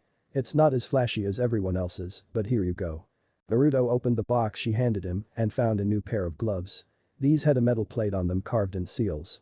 The right hand holds a set of poisons that you can use with your weapons. The left holds the antidotes to them as well as other poisons I have come across. You can never be too careful, right? Thank you sis. Shizune rolled her eyes at the nickname Naruto had given her several years ago. Tsunade was the final person left, so she pulled out 3 medium-sized boxes and handed them to Naruto. He opened the first box to find 2 sets of kunai, shuriken, and needles. As he picked them up he found that there was a slight weight discrepancy between the 2 sets. The first set are regular weapons, the second, like your sword, conducts chakra. When he opened the second box he pulled out several scrolls. He unsealed the first scroll and found an exact copy of his current outfit. All the scrolls contain the same clothes. These are more reinforced than your current attire. Better for ninja work. Naruto opened the third and final box to find a few books on human anatomy. All of them written by Tsunade. I am not sure if you are planning on continuing your medical training or not, but these will teach you skills and knowledge that will suit you well as a shinobi. You would do well to memorize them. Naruto couldn't help but pull Tsunade into another hug. He was so ecstatic about everything at the moment he could barely contain himself. He thought that he would explode. Thank you for everything, Mom. I can't fully show you how much I really appreciate it. And of course I'm going to continue my medical training. I might not be amazing at it, but I want to learn as much as I can. Then I will just have to make sure you do. I love you, Mom. I love you too, Naruto. Yamato waited until after everyone had left to grab Tsunade and pull her aside. What's on your mind, Yamato? I know that this might not be easy, but now that Naruto is a genin, I think that it's time for me to find a place of my own. Tsunade knew that this topic would be brought up, but part of her didn't want him to actually leave. She knew how much she and Naruto would miss having him around. Are you sure, Yamato? Yes, I need to find my own path now. I love you and Naruto, but I need to find myself now. I will still be here for both of you, and of course I still want to help Naruto, but I believe that this is the right time. Tsunade fought back tears, and she walked over to a small desk. She opened it up and pulled out a set of keys. I knew that this would be coming soon. Here, these are keys to a house a few doors down. If you want to continue living in the clan compound, then the house will be yours. Are you sure? You are my son, and by birth or not, you are a Senju. I would want nothing more than for you to live in this compound. Thank you, Tsunade. Yamato said as he pulled her into a hug. Tsunade didn't let him see her frown. You have to tell Naruto though. I will, after his test. I don't want to cloud his mind. Okay, good. Naruto sat on his floor and meditated. He had spoken to everyone that he cared about except for one. As he meditated he felt himself go into his mind. He sat in front of the large cell in the sewer that contained Kurama. Hello, Kit. Hey, Kurama. I see that you passed your genin exams, good job, but I hope you don't think you're home free yet. I know that there is more to come. Naruto looked around and frowned. This place is so dark and wet. How can you stand it here in Kurama? Well, no one has really cared about my living conditions before, so I am fairly used to it. Kurama, you know that I want you to be comfortable here. Is there anything that I can do to help? Kit, this is your mindscape. If you wanted to change it, you could. Really? Naruto closed his eyes and pictured the room he was in right now. Kurama watched with fascination as the bricks that held the room together began to fly away from the wall, each one releasing light into the dark and dreary room. The wet ground began to evaporate away and was replaced by blades of grass that emerged from the cracking floor. The bars in front of him began to disappear and he felt a collar form around his neck. Once all of the bricks had been pulled away, Kurama had to shield his eyes from the blinding light. Once he finally looked he saw a wide open field with a large forest to one side and a lake to the other. He was astonished at how peaceful and serene everything looked. Is this Kurama better? Kit, this is. I thank Naruto. Naruto smiled up at the happy towering fox in front of him. He suddenly felt very tired though, so he decided to cut this visit short. Well, Kurama, tomorrow I find out what my team will be, so I'm gonna get some sleep. Okay, Kit, I'll be enjoying myself a little more. Kurama said as he ran into the forest. Naruto shook his head and let his mind escape. It didn't take him long at all to fall asleep. The next day Naruto sat in his chair alongside Sasuke waiting for everyone else to show up. The two talked about what happened at each other's homes after graduation. Naruto was currently admiring his sword while Sasuke looked over his shoulder as well. Hey Naruto, Sasuke, you guys are here already. Naruto looked over to see a yawning Shikamaru walk in with Choji. Hey guys. What you got Naruto there? Choji asked as he pulled out some chips. Oh, Itachi and Yamato got me and Sasuke Chikudo. He answered. That's cool. Choji replied. So you guys are gonna learn some, what a drag. As if you guys aren't strong enough already. You're just jealous, Nara. Sasuke jabbed jokingly. If you Uchiha, you wish. Shikamaru replied. More genin began to filter their way into the room as they waited for Iruka to show up. Hi Sasuke, hi Naruto. Naruto looked up to find Sakura Haruno walking towards the two of them. He was glad that she wasn't one of those annoying fangirls of his and Sasuke's, even more so knowing her skills in medical ninjutsu. He also noticed that her normally long hair had been cut. Hey Sakura, what's up? Did you cut your hair?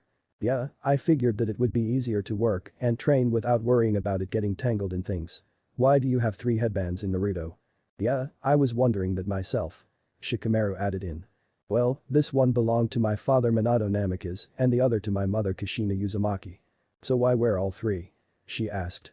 These one so I have my parents with me and this one is to show myself the rewards of all of my hard work. I earned this headband, so it is mine to wear. Shikamaru and Sakura nodded at the response in understanding. Sakura, I assume that you easily detected the Jinjutsu, right? Sasuke asked the pink-haired girl. Yes Sasuke, why do you ask? I was just making sure. You always were the best of us at Jinjutsu. I figured it wouldn't have tripped you up. Thanks Sasuke. Naruto looked at the clock and saw that they had roughly 5 minutes before Iruka would be there.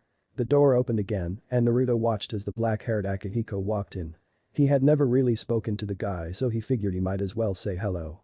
Akihiko wore dark brown shinobi pants with a white shirt and a dark red jacket over top. Hey, Akihiko right? Yes Akihiko Minori. Why do you ask? I just figured I would say hi and congratulate you on passing. Thanks, but it was unnecessary. You are of the elite shinobi families and I of the civilian peasantry. It is beneath you to associate yourself with me. What are you talking about? It is simple, you're the son of the honorable 4th Hokage, hero of the village, and adopted son of Tsunade Senju, medical expert from a clan considered almost royalty in this village. I come from a lower-rate family and you consorting with me would look bad upon you. I don't care about those things Akihiko. You have never spoken to me before, why would you start now? He said simply. Naruto didn't know how to respond and before he could Iruka walked into the room. Okay everyone please take your seats. Naruto walked back over to Sasuke, still confused by Akihiko's reaction. Iruka waited until everyone sat and he smiled up at the class. I would like to start by saying how proud I am of each and every one of you.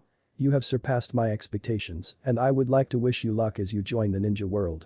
I ask that you all continue to look underneath and follow the will of fire. The will of fire is what makes our village so strong and as long as you all continue to work together, you can overcome any obstacle in your way.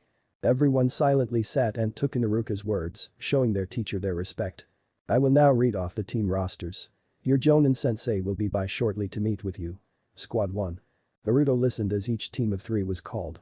He wondered who would be on his squad, but as long as Sasuke was one of them he would be happy. Squad 6 will be Hinata Hyuga, Kiba Inuzuka, and Sai. Hinata looked over to Kiba, who smiled back at her and gave her a thumbs up, and Sai who kept his face neutral to the situation. Squad 7 will be Naruto Senju Namikaze, Sasuke Uchiha, and Yakumo Kurama. Naruto looked over to Sasuke and the two friends smiled at each other. He remembered the brown-haired girl he met the previous day and looked over to her. She had a slight smile on her face, but mostly she just looked nervous. Sasuke scoffed at the fangirls who all groaned from the reveal of Sasuke's team. Squad 8 will be Sakura Haruno, Shino Aburam, and Akihiko Minori. Sakura looked around for her teammates and saw Shino silently looking forward and she thought she saw a bug flying around his head. Akihiko simply nodded at the assigned team and readied himself for the life of a shinobi. Squad 10 will be Shikamaru Nara, Choji Akimichi, and Ino Yamanaka. Shikamaru realized that they were basically copying the team formation of their parents, who had been fairly well known, so he guessed it was a tactical decision. Choji was happy with his team and continued munching on chips. Ino was slightly depressed at the realization that her teammates were the laziest kid in class and the one who never stopped eating, but since she knew of their strong clans, she got over it quickly. I am proud of all of you. Continue to be the best shinobi you can be. Iruka bowed slightly before he left the room and the genin got into their respective teams. Squad 7 you're with me. Naruto, Sasuke and Yakumo looked to the door to see their new sensei. Naruto and Sasuke raised their eyes as they saw. Squad 7's test. Teamwork in action. I am proud of all of you. Continue to be the best shinobi you can be. Iruka bowed slightly before he left the room and the genin got into their respective teams. Squad 7 you're with me. Naruto, Sasuke and Yakumo looked to the door to see their new sensei. Naruto and Sasuke raised their eyes as they saw Itachi Uchiha walk into the room. He was wearing the traditional Leaf Jonin uniform, except his shirt was all black with the Uchiha fan symbol on both shoulders. Sasuke was shocked to say the least. He never figured that his older brother would be their squad's Jonin sensei. How about you 3 meet me outside in say, 3 minutes? He nodded to the genin and burst into a murder of crows. Whoa, we definitely got the coolest sensei to say the least. Wouldn't you agree with Sasuke? Naruto said to his friend. Yeah. But. Why? Are you complaining? No. I just wasn't expecting my brother to be my sensei. Hey, you guys. Yakumo spoke up. Maybe we shouldn't be late meeting with sensei. Naruto and Sasuke agreed and the 3 made their way outside. Naruto looked at the clock above the exit and they had just made it on time.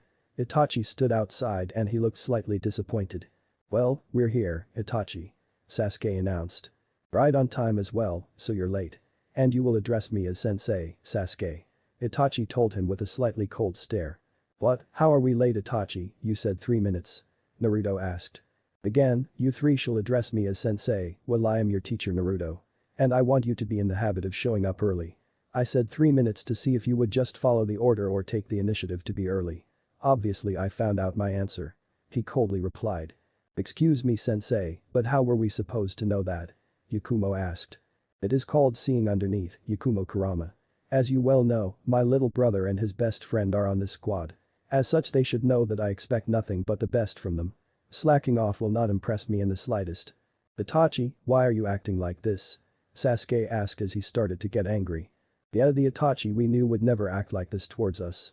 So you think that you are ready to be Genin, though you cannot even follow a simple command by your sensei.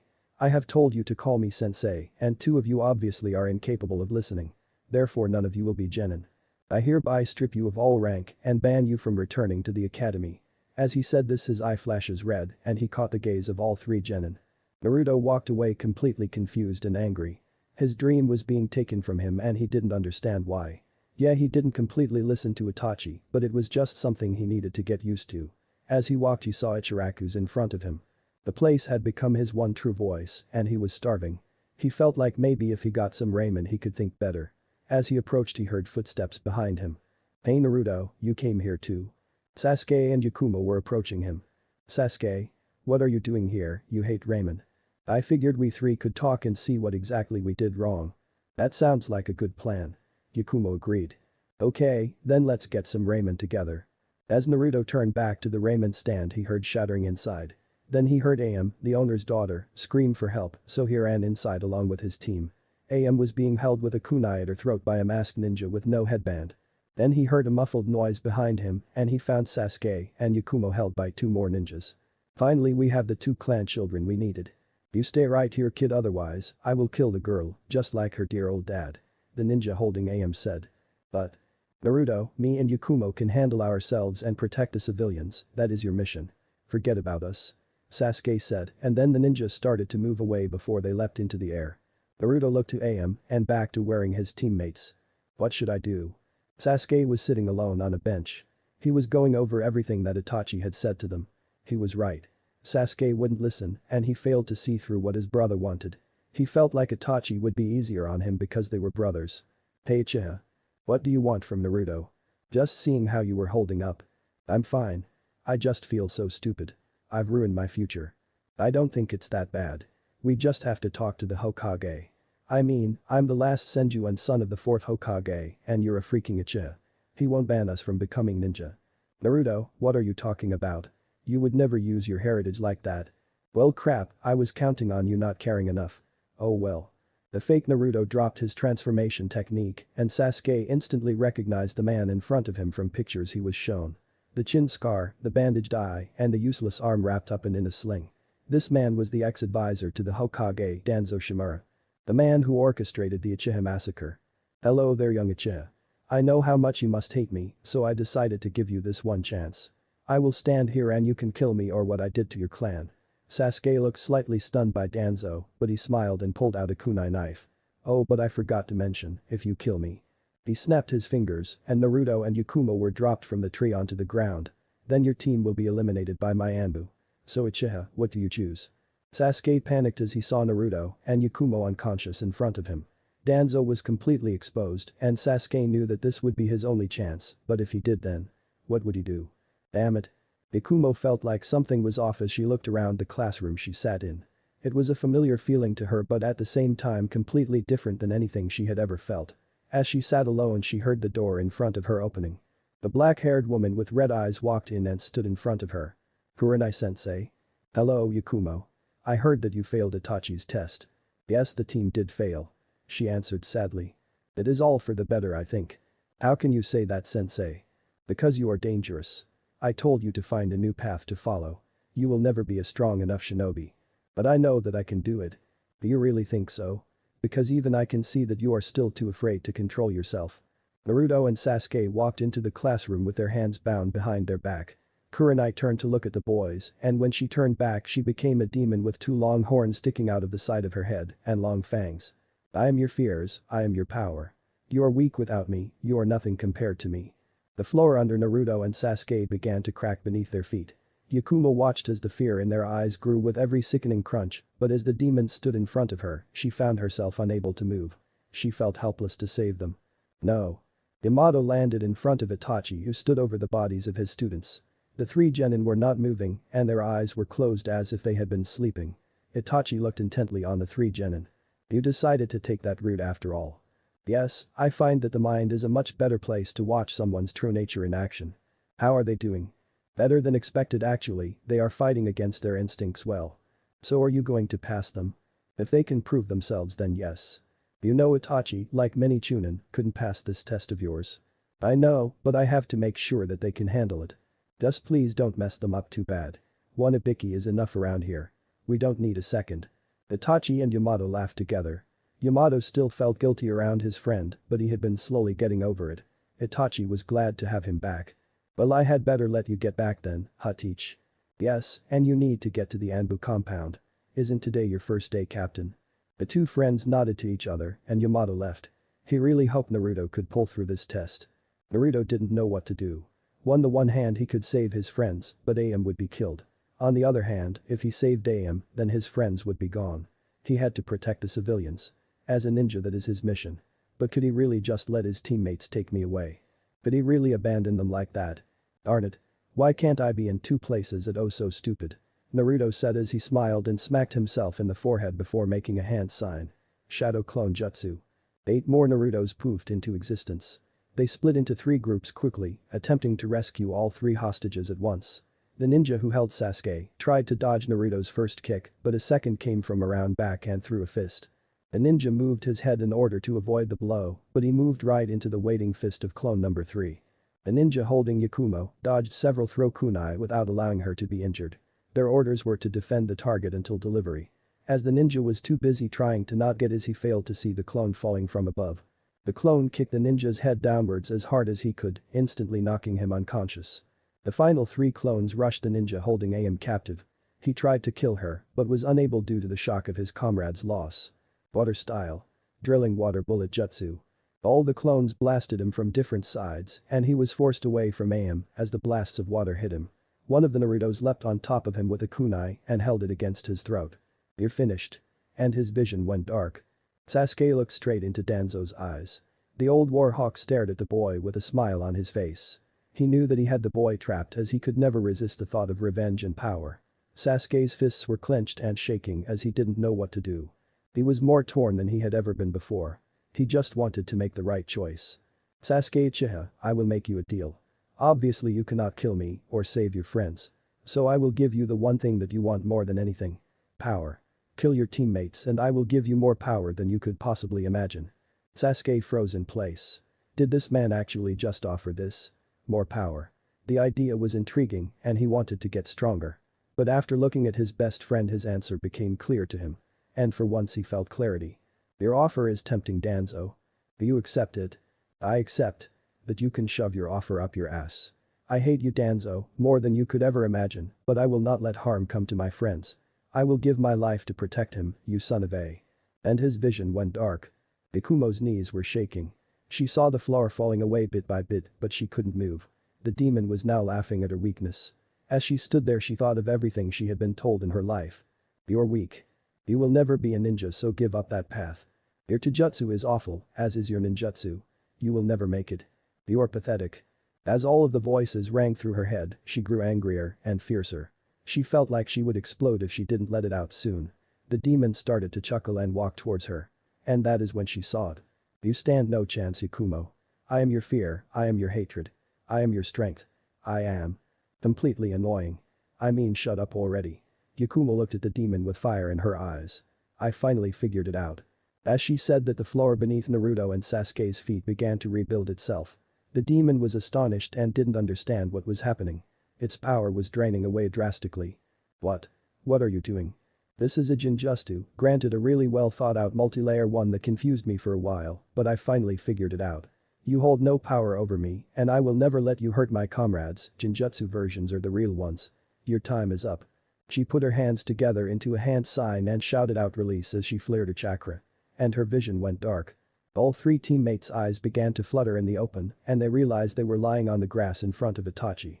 Congratulations to you three. You passed my tests. What tests? Sasuke asked, clearly upset.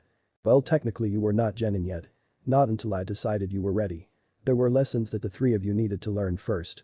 What lessons? Naruto asked. Naruto, you are headstrong, intelligent, and caring to a fault. But you also see your mission as your first duty, and in this world those who don't complete their mission are seen as trash, but those who forget about their comrades are worse than trash. I needed to know that you wouldn't leave your team behind, even if compromised. Naruto nodded his head in understanding. Sasuke, you my brother are one whom I care about more than any other, but you have a few major flaws that you need to work on. Firstly, you need to let go of revenge. Killing Danzo right now would not help. Second, you seek power in your life, and wanting to be stronger is okay, unless it hurts your loved ones. You did well in your test, but you could have done much better. You were so consumed with the thought of revenge and power that you almost failed your team. Sasuke looked down dejectedly. And Yakumo. You fear what is inside of you, and because of this you are a liability. You need to be able to push forward from your fears if you want to stand a chance at the ninja world. Your teammates will need you to be strong, so don't you fail them. Ikumo smiled and bowed with respect to her sensei. The reason I acted like that before was I needed to rattle your heads before putting you in the dot, and I am proud to say that you are officially the new genin on the shelf. The first thing that I would like to do as a team is to tell everyone a little about yourself. What do you mean, Itachi-sensei? Naruto asked. I'll go first. Itachi said. I am Itachi Uchiha, son of Fugaku, and Mikoto Uchiha, and brother to Sasuke Uchiha. I have a few likes and a few dislikes. My hobby would have to be doing a mission for Lord Hokage. My dreams for the future is to help the Uchiha forge a new name among this word and to help Konoha keep the peace. Sasuke looked at his brother with pride, while Naruto and Naruto realized just how good their sensei really could be. Now Naruto, it's your turn. My name is Naruto Senju Namikaze, I am the birth son of Kushina Uzumaki and Minato Namikaze. My adoptive mother is Tsunade Senju, and my brother is Yamato Senju.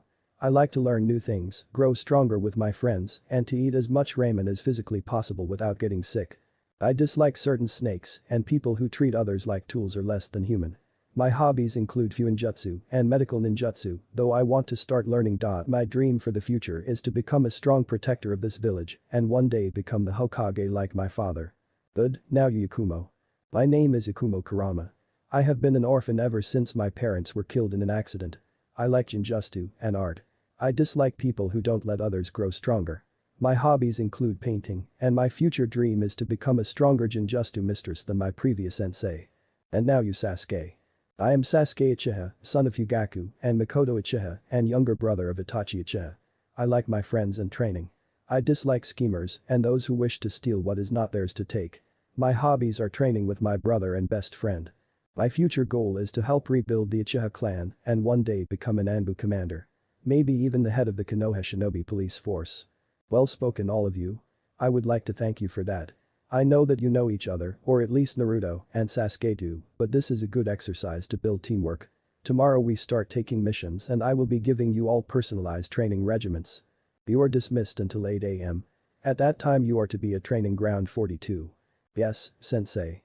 All three genin said. You may leave. The three teammates all left to rest their heads after the intense Jinjutsu tests. Itachi couldn't have been happier with the results. Squad 7 will be a success. Team training.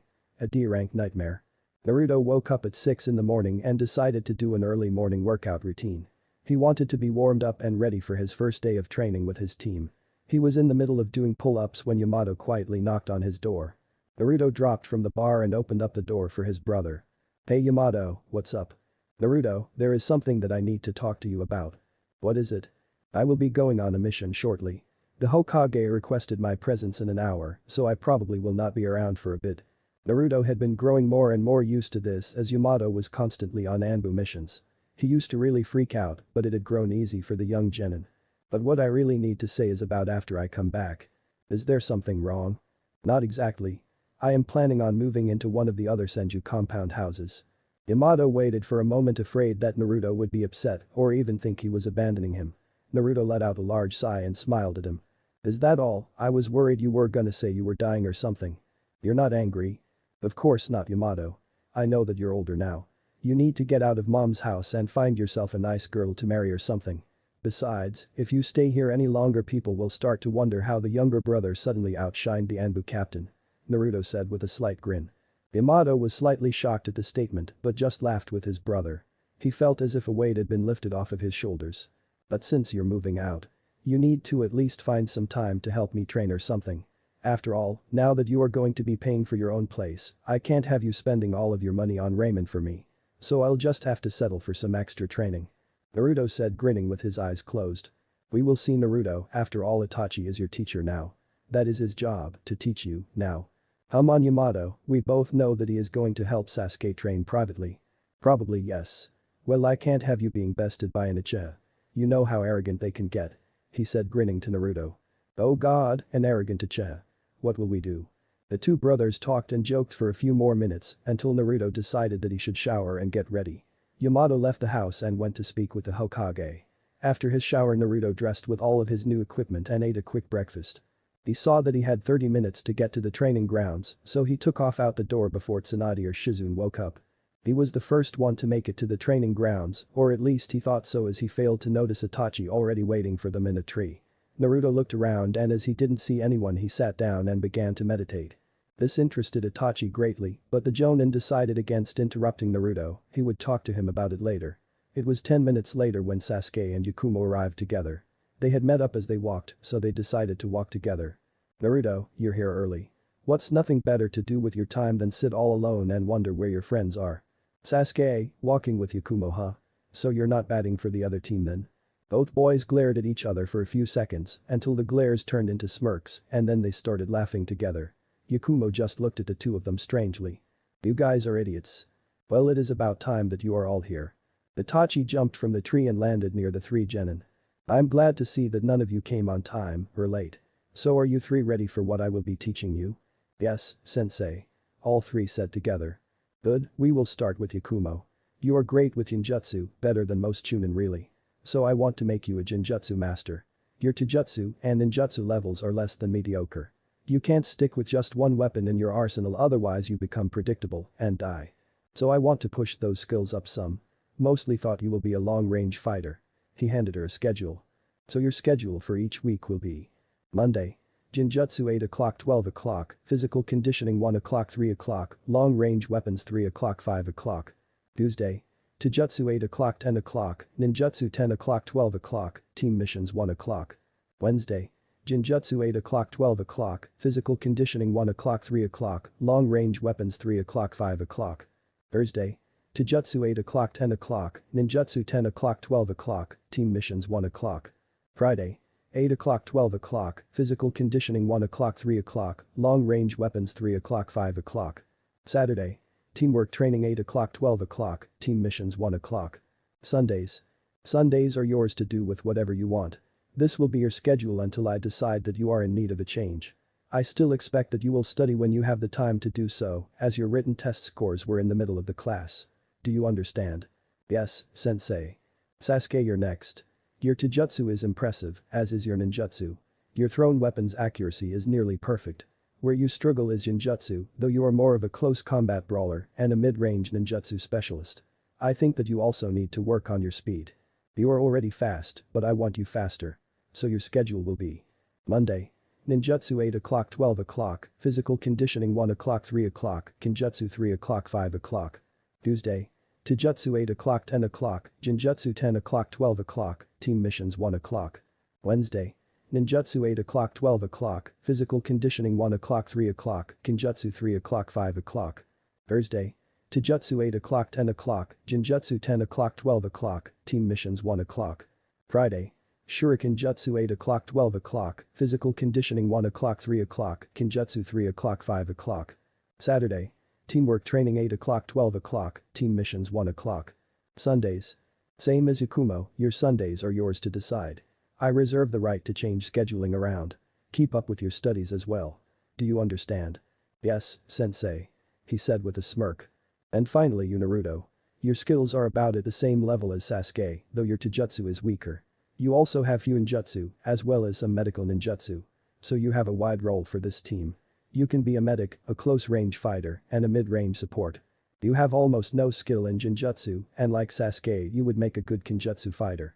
Your schedule was a little more difficult, though I was able to get some help. Here you go. Itachi handed Naruto his schedule, and Naruto quickly reviewed it. Monday. Ninjutsu 8 o'clock 12 o'clock Physical Conditioning 1 o'clock 3 o'clock Kenjutsu 3 o'clock 5 o'clock. Tuesday. Taijutsu 8 o'clock 10 o'clock Hyuinjutsu 10 o'clock 12 o'clock Team Missions 1 o'clock. Wednesday. Ninjutsu 8 o'clock 12 o'clock Physical Conditioning 1 o'clock 3 o'clock Kenjutsu 3 o'clock 5 o'clock. Thursday. Taijutsu 8 o'clock 10 o'clock Hyuinjutsu 10 o'clock 12 o'clock Team Missions 1 o'clock. Friday. Medical Ninjutsu 8 o'clock 12 o'clock Physical Conditioning 1 o'clock 3 o'clock Kenjutsu 3 o'clock 5 o'clock. Saturday. Teamwork Training 8 o'clock 12 o'clock Team Missions 1 o'clock. Sundays. Your mother agreed to teach you on Friday mornings, so you will still be taking medical classes with her. I am not very knowledgeable with sealing, but as it benefits the team I will supervise you as you work on it. I opted to not concern you with Injustu, as you really have no talent for it. Though I will ask that you occasionally train with Sasuke or Yakumo to work on releasing yourself from them, and it will help you to notice them better. Sundays are all yours as well, though don't be surprised if your mother wants to work with you. Understood? Yes, sensei. You all need work on chakra control, so on Mondays, Wednesdays, and Fridays, before you begin your normal training, I will be running you through exercises. Now the rest of this week will be for working together as a team. Your first assignment is for all of you to get these shuriken. He pulled out 3 shuriken and threw them about a quarter of the way up into 3 trees. All 3 of the genin ran at their respective trees and started climbing until they were forced off of them. Don't be too hasty. You will climb those trees without using your hands. What? Naruto asked. But sensei, that isn't possible. Yakumo stated. Isn't it? Itachi walked up to a tree. His feet attached to the trunk and he easily walked up the side of the tree. How are you doing that, sensei? Naruto asked. I am sending chakra to my feet and using it to connect to the tree's trunk. This is an easy chakra control exercise, but to up the challenge I will not help you. Figure it out as a team.